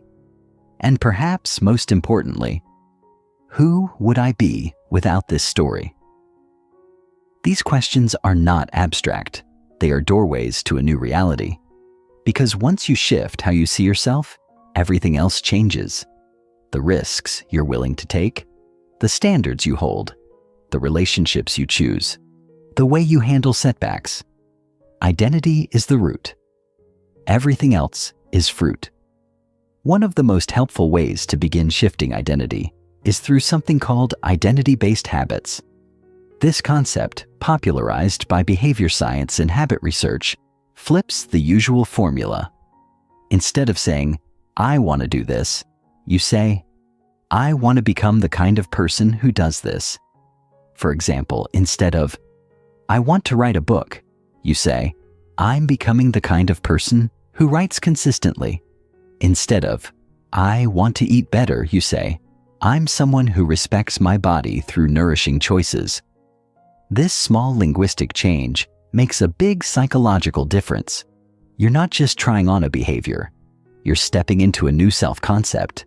And the more you reinforce that concept through small, consistent actions, the more it becomes real. Identity is not changed by willpower alone.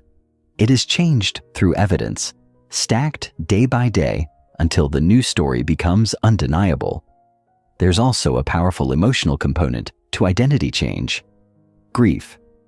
As strange as it sounds, letting go of an old identity, even a painful one, can bring up sadness, resistance, or fear. That identity, however limiting, felt familiar.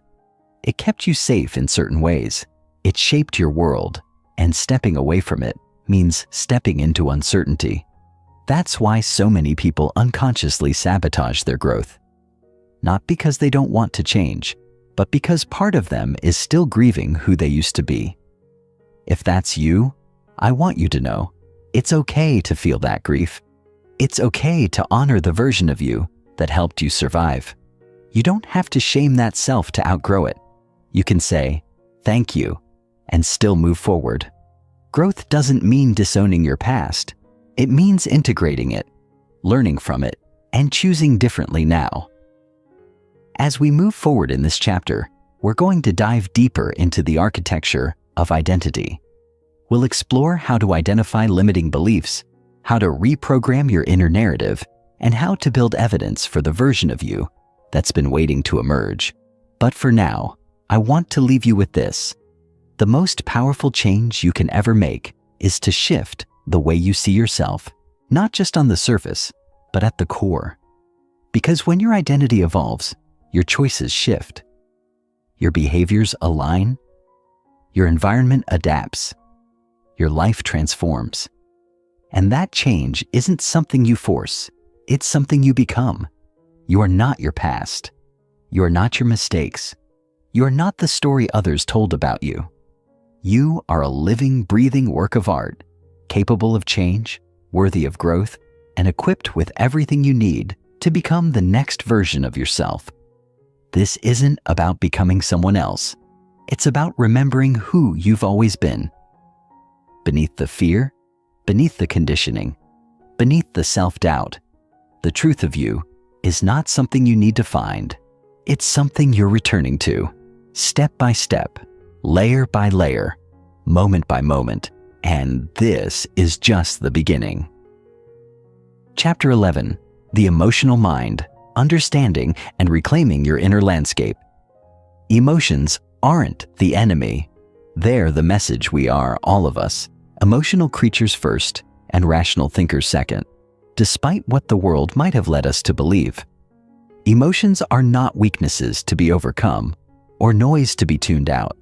They are signals, vital, intricate signals, designed to help us navigate life with meaning and depth. Every feeling you've ever had, from the soaring joy of unexpected kindness to the quiet ache of loneliness, is part of your internal compass. Yet we live in a world that often tells us to suppress those signals. Don't cry. Toughen up. Be positive. We're trained to perform emotional perfection while ignoring the truth pulsing inside us. And in that suppression, we lose connection to our most authentic selves. The first step to reclaiming your inner world is simple but revolutionary. Stop trying to control your emotions. Start listening to them, really listening, because emotions, when honored, become our greatest teachers. Think about the last time you felt overwhelmed. Maybe you were anxious about a decision, angry at someone close, or silently swimming through sadness you couldn't explain. In that moment, did you pause to ask what that emotion was trying to reveal?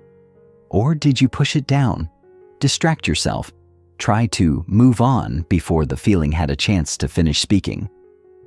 Most of us are taught to treat emotions like obstacles, things that get in the way of logic or productivity. But emotions are not in the way. They are the way. Every emotion contains information. Fear often tells us where we feel vulnerable. Anger shows us where our boundaries are being violated. Sadness points to what we value and may have lost. Joy reveals what truly matters. But to access that information, we have to stop labeling emotions as good or bad. No emotion is inherently negative. It is our relationship to the feeling, our resistance to it, that causes pain. Let's take a closer look at the emotional brain itself.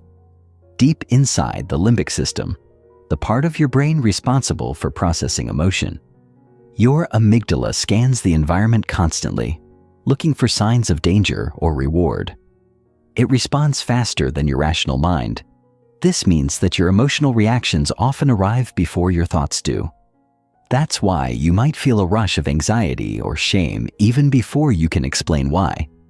The brain is wired to prioritize emotion because evolutionarily, emotions kept us alive. Fear helped us avoid predators. Anger helped us fight for survival. Love helped us form bonds that protected us. These ancient mechanisms still operate in the modern world, even if the dangers are now social, emotional, or psychological, rather than physical. Understanding this helps us take our emotional responses less personally. You're not broken for feeling deeply. You're beautifully human. But there's something even more important to understand about emotional wiring. Your brain doesn't just respond to the outside world. It responds to the story you tell about the world. That story is often rooted in your past. For example, if you were criticized as a child for speaking up, your adult brain might associate assertiveness with danger. So now, every time you try to express yourself, you feel an inexplicable wave of anxiety.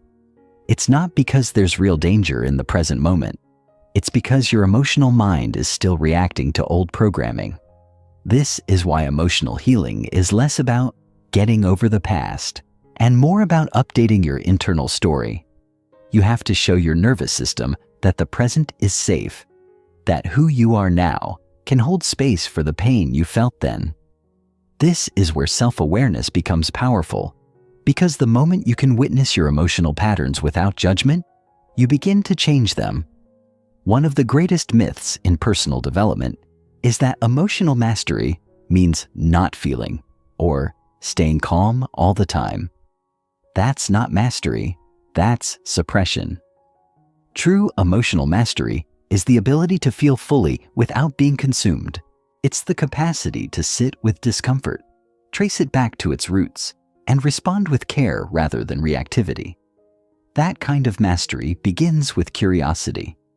Next time a difficult emotion rises, shame, rage, jealousy, grief, don't push it away. Ask it what it needs. Ask what it's trying to protect. Emotions are not here to punish you. They are here to guide you. And more often than not, they are asking for something simple: to be seen, heard, and integrated. The moment you stop fighting your emotions and start forming a relationship with them, your inner landscape begins to shift.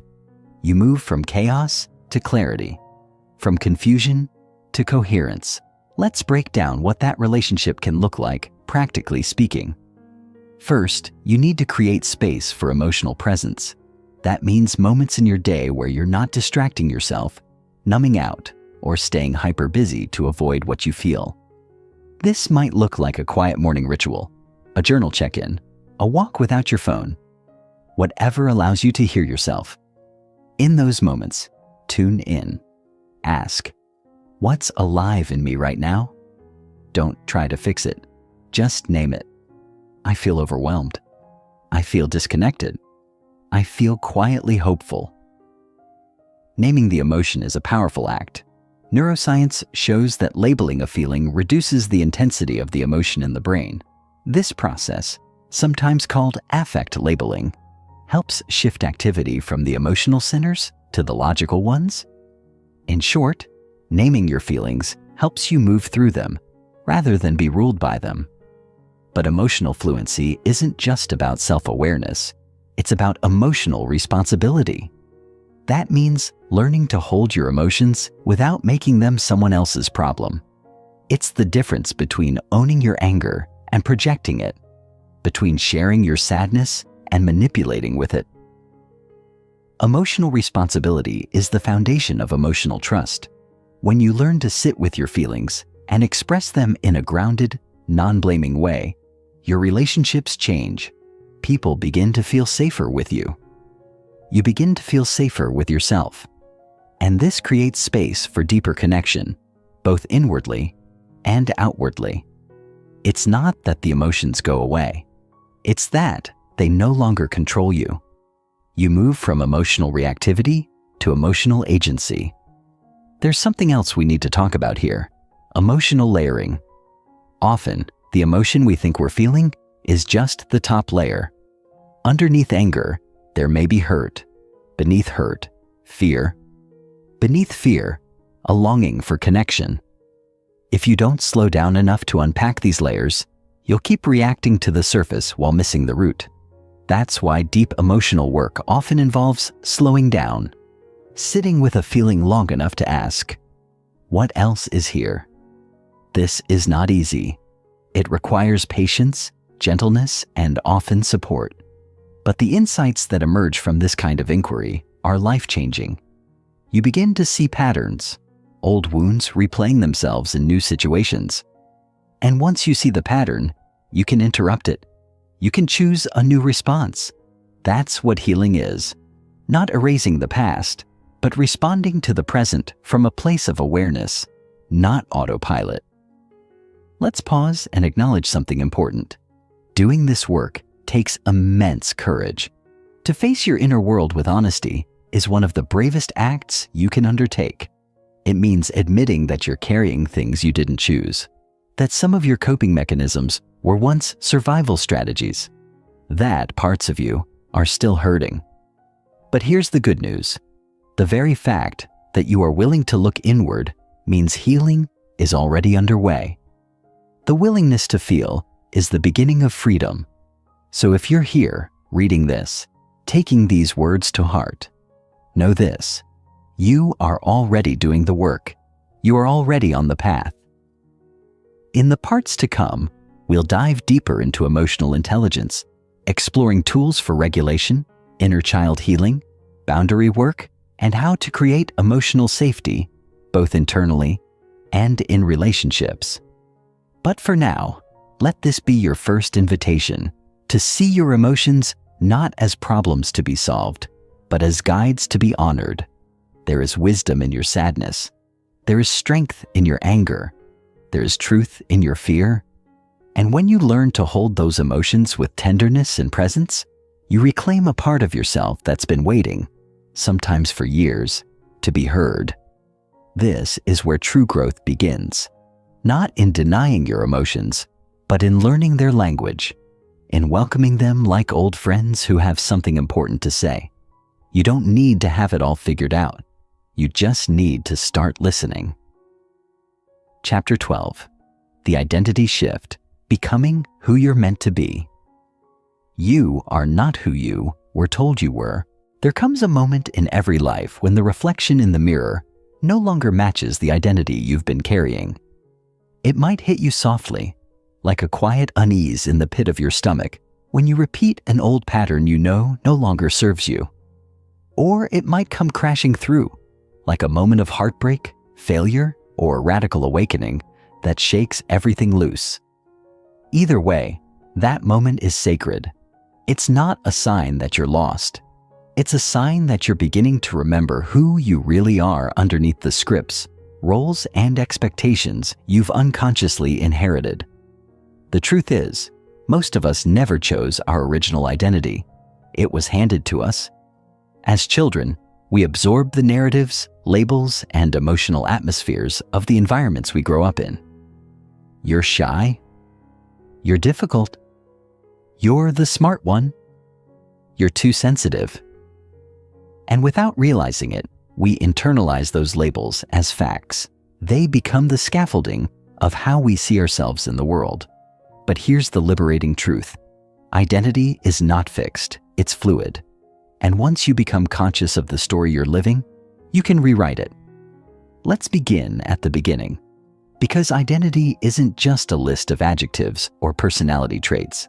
It's a collection of beliefs, reinforced by experiences, that define what we think is possible for us. And those beliefs often run beneath our awareness. You might believe, for instance, that you're not the kind of person who takes risks, or that success is for other people, or that you have to work yourself into the ground to be worthy. These aren't just thoughts, they're identity-level beliefs. They influence everything from the goals you set, to the way you respond to feedback, to the kinds of relationships you allow yourself to have. What's more, the brain has a powerful tendency toward confirmation bias. That means it looks for evidence to support the identity you already believe in.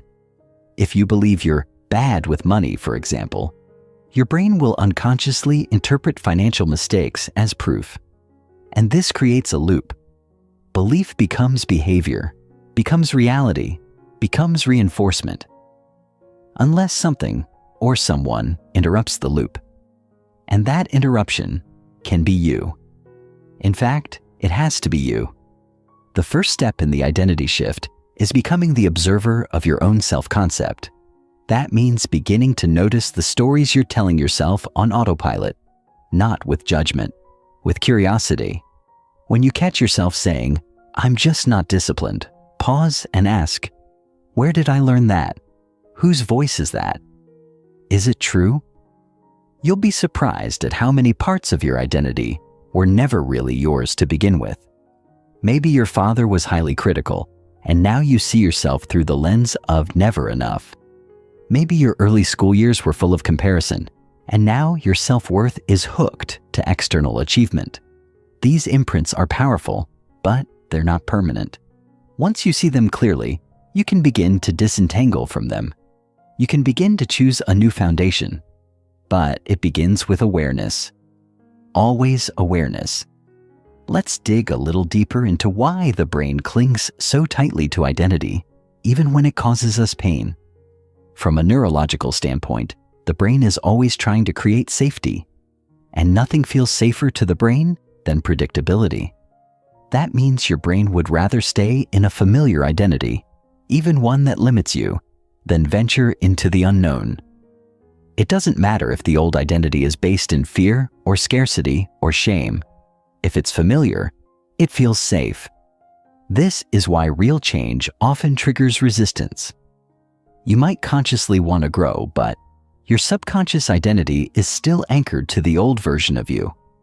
That's not self-sabotage. That's survival programming. But once you understand this mechanism, you can work with it. You can begin to make safety in the new identity. That means repeating new beliefs, taking aligned actions, and slowly showing your nervous system that it's safe to become someone new. One of the most powerful tools for this process is a concept I call identity visualization. Unlike generic visualization, which often focuses on outcomes, the car, the job, the success, identity visualization focuses on embodiment. It asks, who is the version of me that already lives the life I want? What does she believe about herself? How does he treat his body, his time, his relationships? What kind of thoughts does she entertain? How does he respond to challenges? This is not about faking or forcing.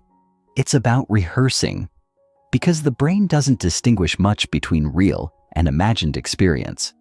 When you repeatedly visualize yourself being the future version of you, not just having what you want, but being who you need to become to have it, you start to rewire the neural pathways associated with that identity.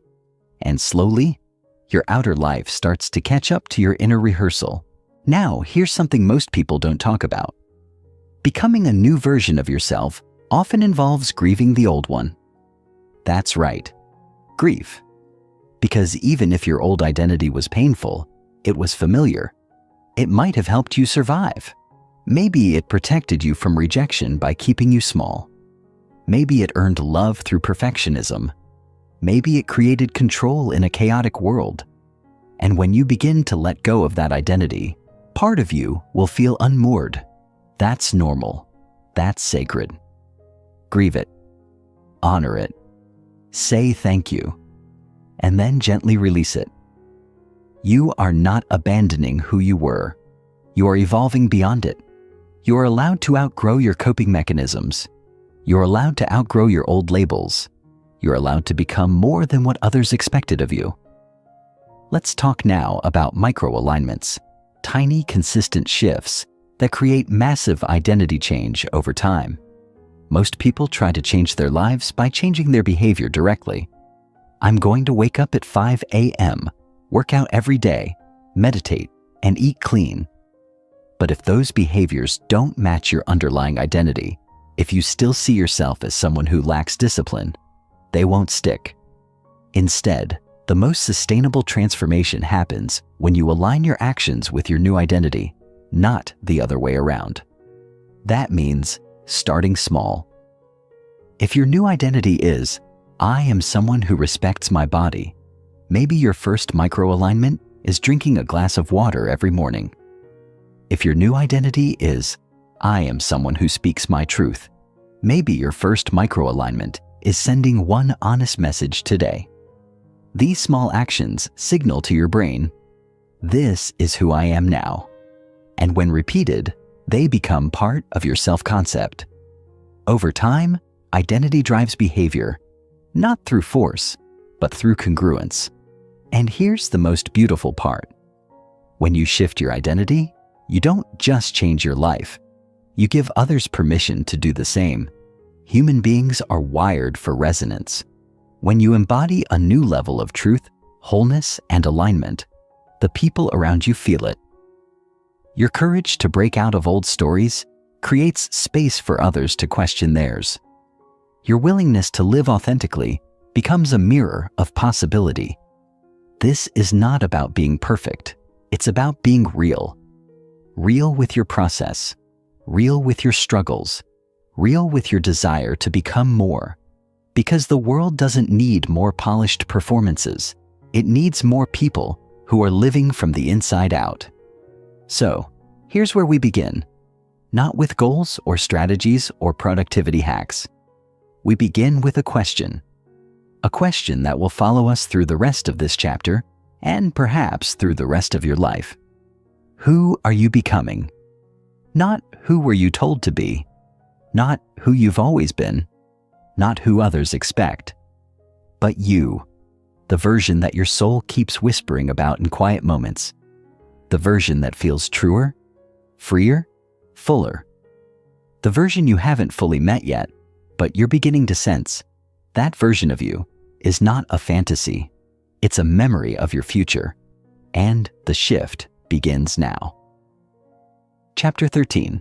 Embracing vulnerability, the courage to be seen. The armor we wear, the truth we hide. If you're reading this and you've ever felt the pressure to keep it together, to put on a smile when your world is falling apart, to pretend you're fine when you're not, then you already know what it means to live behind emotional armor. Maybe your armor was built out of necessity.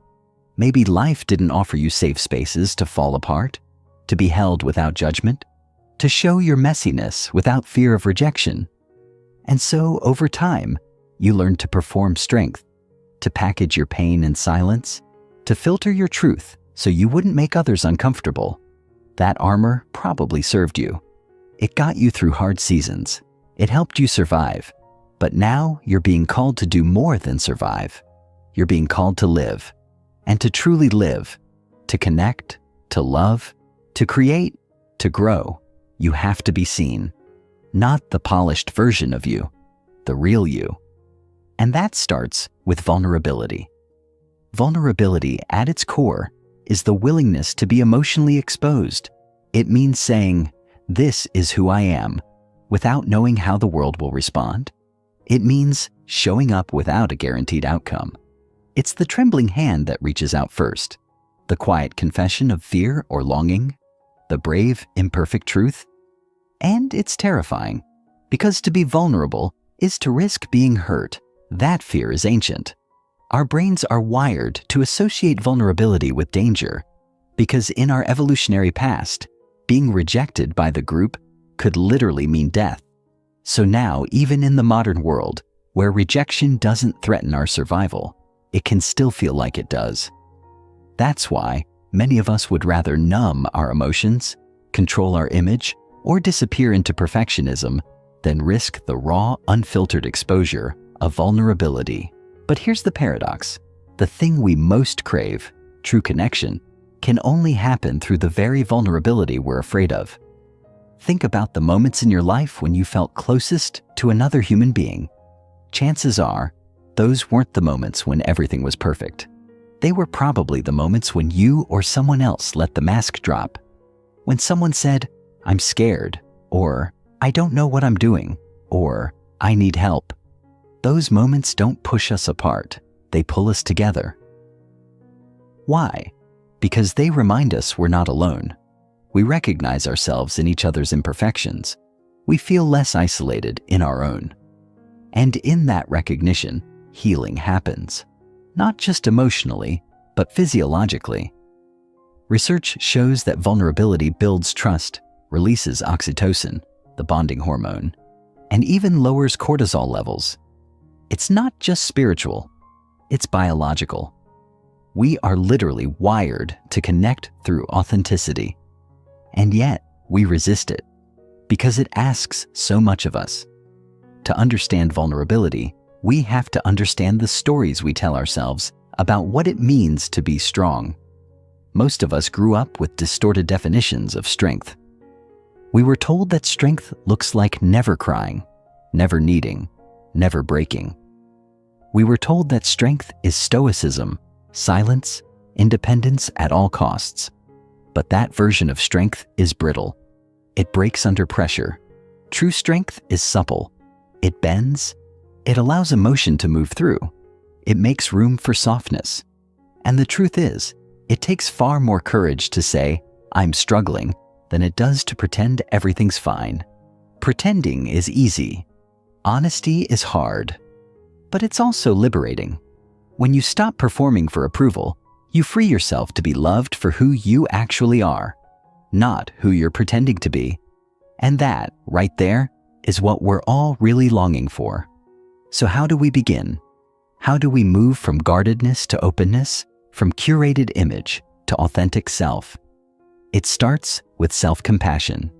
You cannot offer vulnerability to the world if you are cruel to yourself. Because if your internal world is full of judgment, you're too much, you're not enough, you should be past this.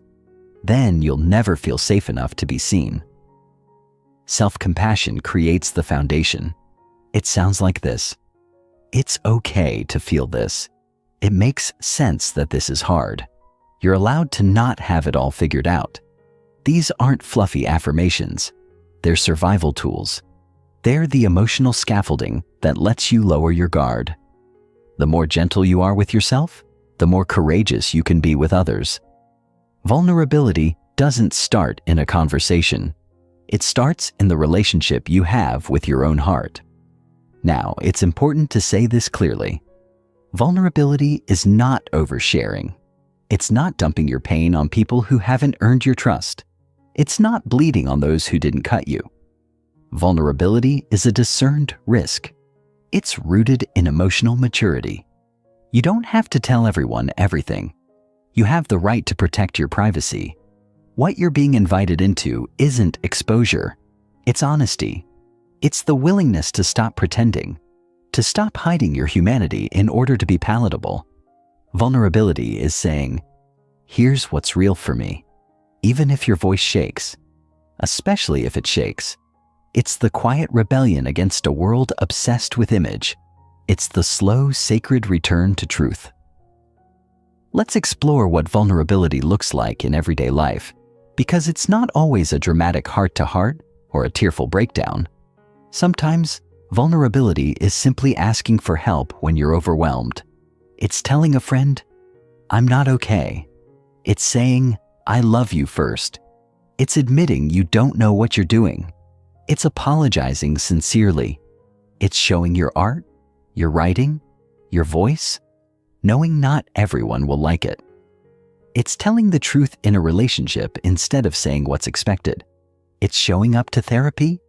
It's crying in front of someone. It's sharing your dreams. Vulnerability isn't rare. It's everywhere. But we only notice it when we stop running from discomfort. And discomfort will come. Vulnerability doesn't guarantee connection. Sometimes it will be met with misunderstanding, dismissal, or even rejection. That's painful. But here's the thing. You cannot control other people's responses. You can only control your willingness to show up with integrity. And every time you do, even if it's met with silence or judgment, you strengthen your relationship with yourself. You build self-trust. You send the message to your own heart. I'm not abandoning you. That matters, because the goal isn't to be accepted by everyone. The goal is to live in alignment with your truth. When you do that, rejection stops feeling like annihilation. It just becomes redirection. One of the greatest barriers to vulnerability is shame. Shame tells us we're unworthy of love. It says, if people really saw this part of you, they'd leave. Shame thrives in secrecy, but the moment we speak it, it loses power. That's why vulnerability is the antidote to shame. When you say out loud, I feel not good enough, and someone meets you with compassion, your brain rewires. It learns, this part of me is still lovable. That's revolutionary. Not just for your mental health, but for your identity. You stop seeing yourself as broken. You start seeing yourself as human.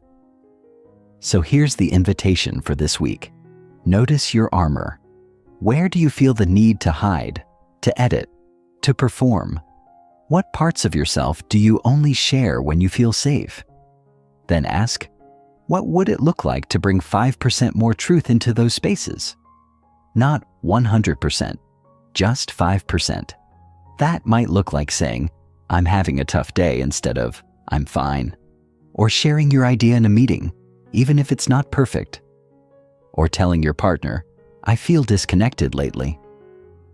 Vulnerability doesn't have to be big to be brave. Every drop matters. Every drop counts. The truth is, most of us are walking around with the same fears of not being enough, of being too much, of being unlovable.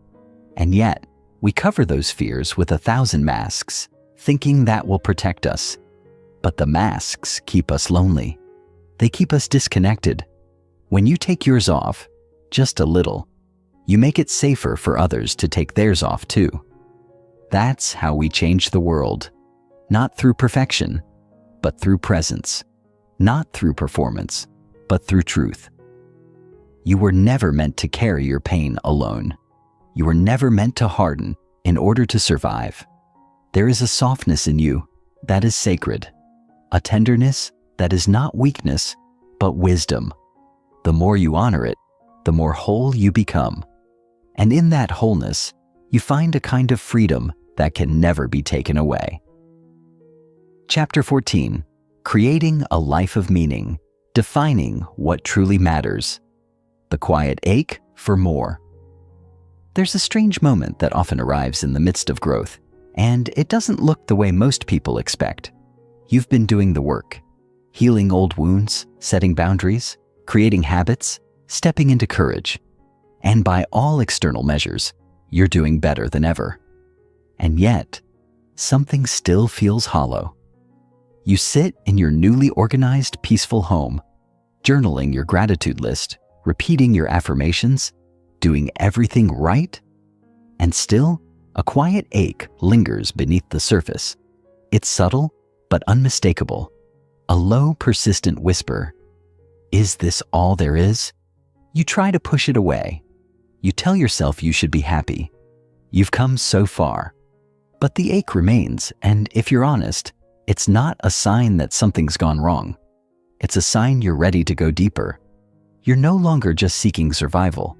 You're seeking meaning, and that changes everything. Meaning is not the same as happiness. Happiness is an emotional state, temporary, sometimes fleeting, sometimes strong, but always shifting. Meaning, on the other hand, is a deep-rooted sense of alignment. It's the experience of living in integrity with your values. It's knowing that your life, however ordinary or imperfect, matters, that it touches others, that it reflects something honest. And yet, most of us spend years chasing happiness while neglecting meaning. We follow formulas: get the job, get the house, get the body, get the relationship, hoping that eventually the emptiness will disappear. But formulas don't feed the soul. Meaning does. And meaning, unlike happiness, doesn't always feel good. In fact, it often asks us to do hard things, to say no when it would be easier to say yes, to walk away from comfort, to face the truth, to serve others, to grow past the limits of our ego. But what it gives us in return is irreplaceable. A life we can stand behind. A life we're proud of, even when it's hard. To begin creating a life of meaning, we have to start by getting brutally honest about where we've borrowed our definitions of success. Most people are walking around carrying someone else's version of what a meaningful life looks like. Maybe you inherited it from your parents, who taught you that security was the ultimate goal, or from culture, which told you that achievement equals worth, or from social media, which sells a curated dream in perfectly filtered photos. And maybe that dream isn't wrong, it just isn't yours. The first step to meanings is deconstruction. You have to be willing to question everything you've been taught, not with cynicism, but with curiosity. What if the life you're building is beautiful, but not your life? What if you're climbing a ladder that's leaned against the wrong wall? These questions are uncomfortable, but they're also liberating. They give you permission to redefine everything. So what does a meaningful life look like for you? That's not a question you can answer in 5 minutes. It's a lived inquiry. It requires listening. It requires stillness. Most of us are so caught up in doing that, we've forgotten how to listen. We don't pause long enough to ask ourselves what truly matters, let alone answer it. So start by carving out space. Quiet mornings, long walks, time in nature, moments of solitude, and simply ask, what do I value most in this world? Not what you should value, not what looks good on a resume. What moves you? What breaks your heart open? What makes you feel connected to something larger than yourself? For some, it's creativity. For others, it's service. For others still, it's family, learning, truth, beauty, adventure, community, freedom, spirituality. There is no right answer, only your answer. Meaning is found at the intersection of your deepest values and your everyday life. It's not something you discover in a mountaintop revelation. It's something you build, choice by choice, moment by moment. It's infused in how you treat people, in how you spend your time, in what you say yes to, and what you walk away from. And the biggest barrier to meaning? Distraction. The world is full of noise, full of messages pulling you away from your center. You'll be told to hustle more, do more, be more. But the meaningful life often asks the opposite. It asks you to slow down, to be present, to say no, to let go of things that don't align even if they look good from the outside. That's the paradox of growth. The more intentional you become, the more you'll disappoint others, and the more at peace you'll feel within yourself. Of course, creating a life of meaning is not a one-time decision. It's a lifelong practice. You'll be tempted again and again to drift, to conform, to numb, and you'll have to return again and again to your values, to your why. That's why rituals matter. Reflection matters. Checking in with yourself matters. Because the moment you stop asking, does this still feel true? Is the moment you start living on autopilot. Meaning requires maintenance. It asks for your attention.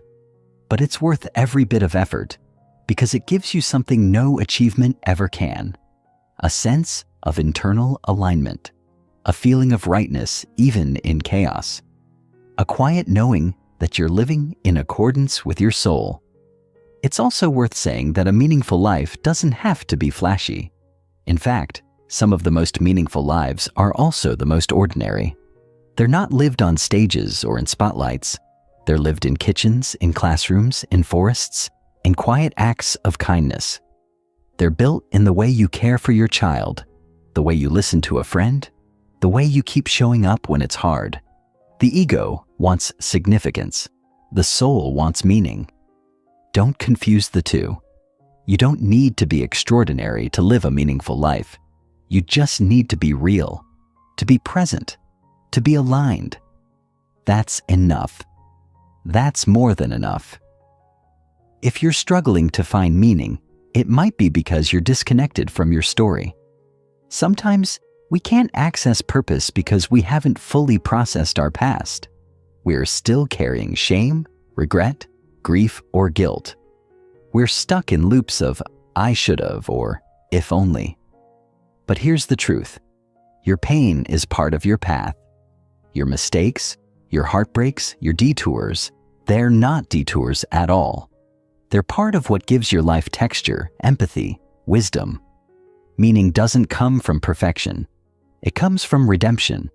It comes from taking what you've lived through and using it to help, to heal, to create, to connect. You don't need to erase your past to find purpose. You need to integrate it. That's what wholeness is. Not a spotless story, but an honest one. There's one more piece we have to name here, and it's this. Meaning is deeply connected to contribution. Human beings are wired for impact. We want to matter, not just to ourselves, but to others. That doesn't mean you have to become a martyr or burn yourself out in service, but it does mean that part of your fulfillment will come from giving, from using your gifts to make the world a little better. Maybe that means mentoring someone. Maybe it means building something. Maybe it means raising a child, starting a business, writing a book, planting a garden, being a safe space for others. The how doesn't matter. The heart behind it does. When you align your life with something greater than yourself, your days stop feeling empty. They start feeling sacred. So here's the first step. Pause. Before you keep chasing the next goal, take a moment to ask, is this aligned with what matters most to me? If the answer is yes, keep going. If it's not, get curious. Don't judge yourself.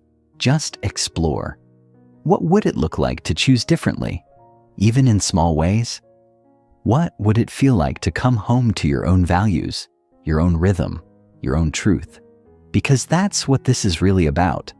Not just changing your mind, but shifting your entire orientation from outside in to inside out, from achievement to alignment, from survival to meaning, from noise to depth. Chapter 15, Becoming the Author of Your Life, Living from the Inside Out, Waking Up from the Script.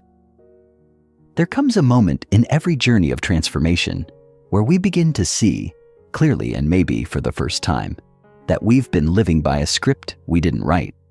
We've been acting out lines handed to us by other people, parents, teachers, partners, society.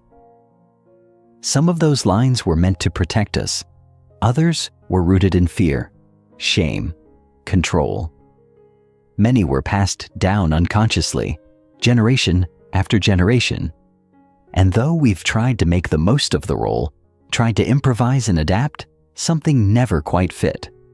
Something inside us has always felt slightly off script, like we were born for a different story, one that hasn't been written yet, one that is waiting for our voice, our choices, our truth.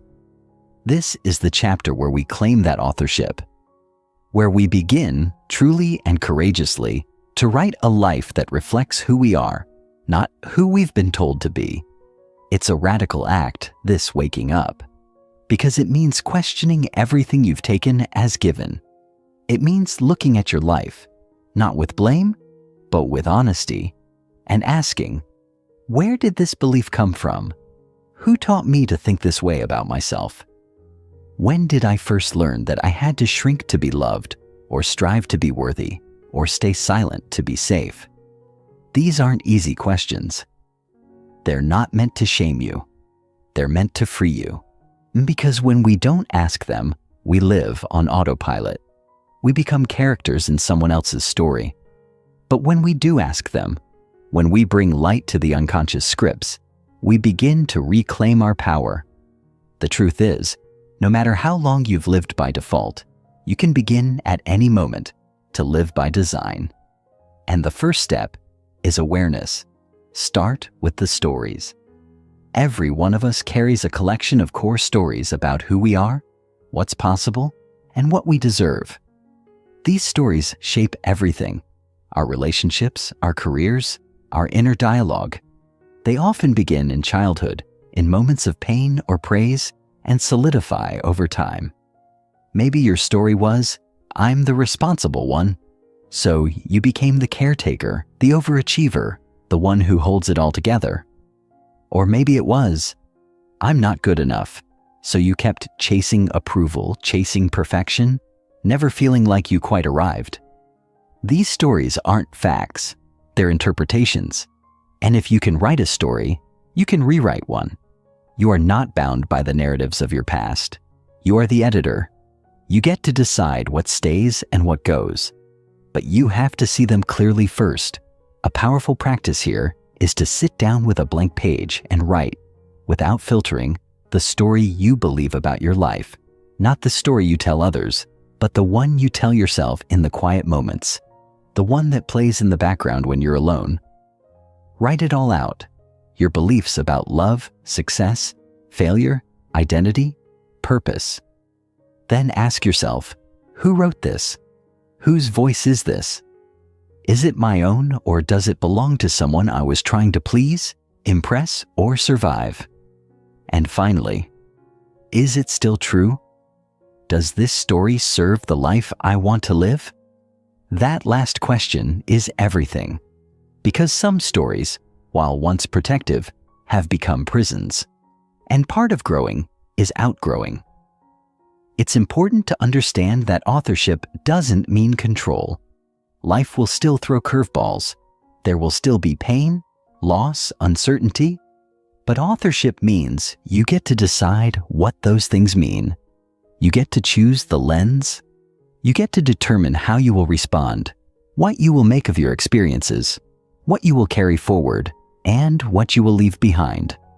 Viktor Frankl, a Holocaust survivor and brilliant psychiatrist, wrote, "Everything can be taken from a man but one thing, the last of the human freedoms, to choose one's attitude in any given set of circumstances."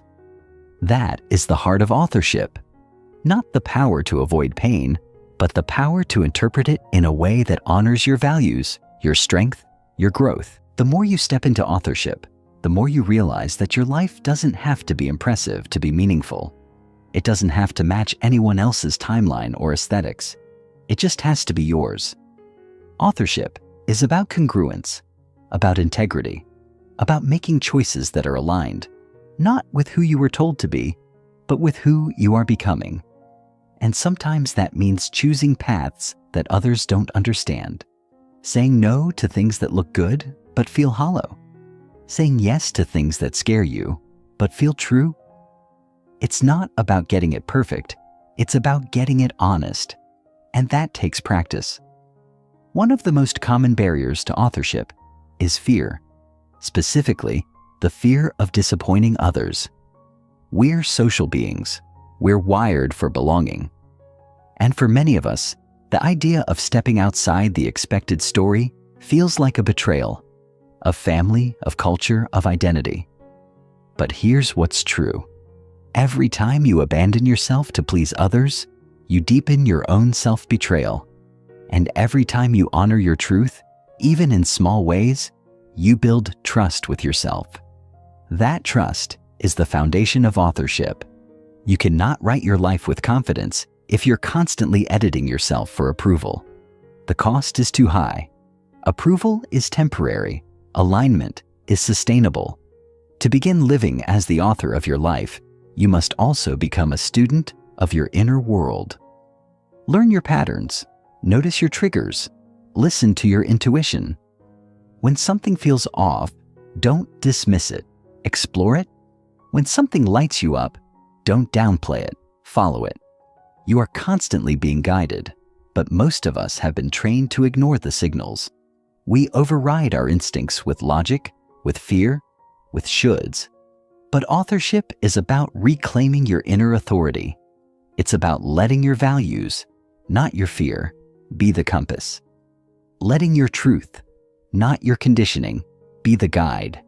And remember, your story doesn't have to be dramatic to be powerful. It just has to be real. Some people think they need a big transformation to feel worthy of a new story. They think they need to burn everything down, quit their job, move to another country, start over completely. And sometimes, sure, that's what life asks of us. But often, authorship happens in the small moments, in the decision to speak up, to rest, to try again, to tell the truth, to forgive yourself, to start writing that book, to ask for help. Don't underestimate the power of micro moments. That's where your life is being shaped, minute by minute, word by word. So here's your invitation. Take the pen back. No matter how long you've been following a script, no matter how stuck you feel, no matter how messy your past, this is a new page. This is a fresh chapter. You don't need anyone's permission to begin again. You don't need to have it all figured out. You just need to be willing to listen to your own voice, to your own heart, to your own rhythm. That's where your real life begins. That's where the story shifts. Not with perfection, but with presence. Not with a grand plan, but with a single, honest choice. This chapter is the start of something real, something deeply human, something only you can live. And I'll say this, because it matters. You are not too late. You are not too broken. You are not behind. You are exactly where you need to be to begin. Right here, right now, with a pen in your hand and your story still unfolding.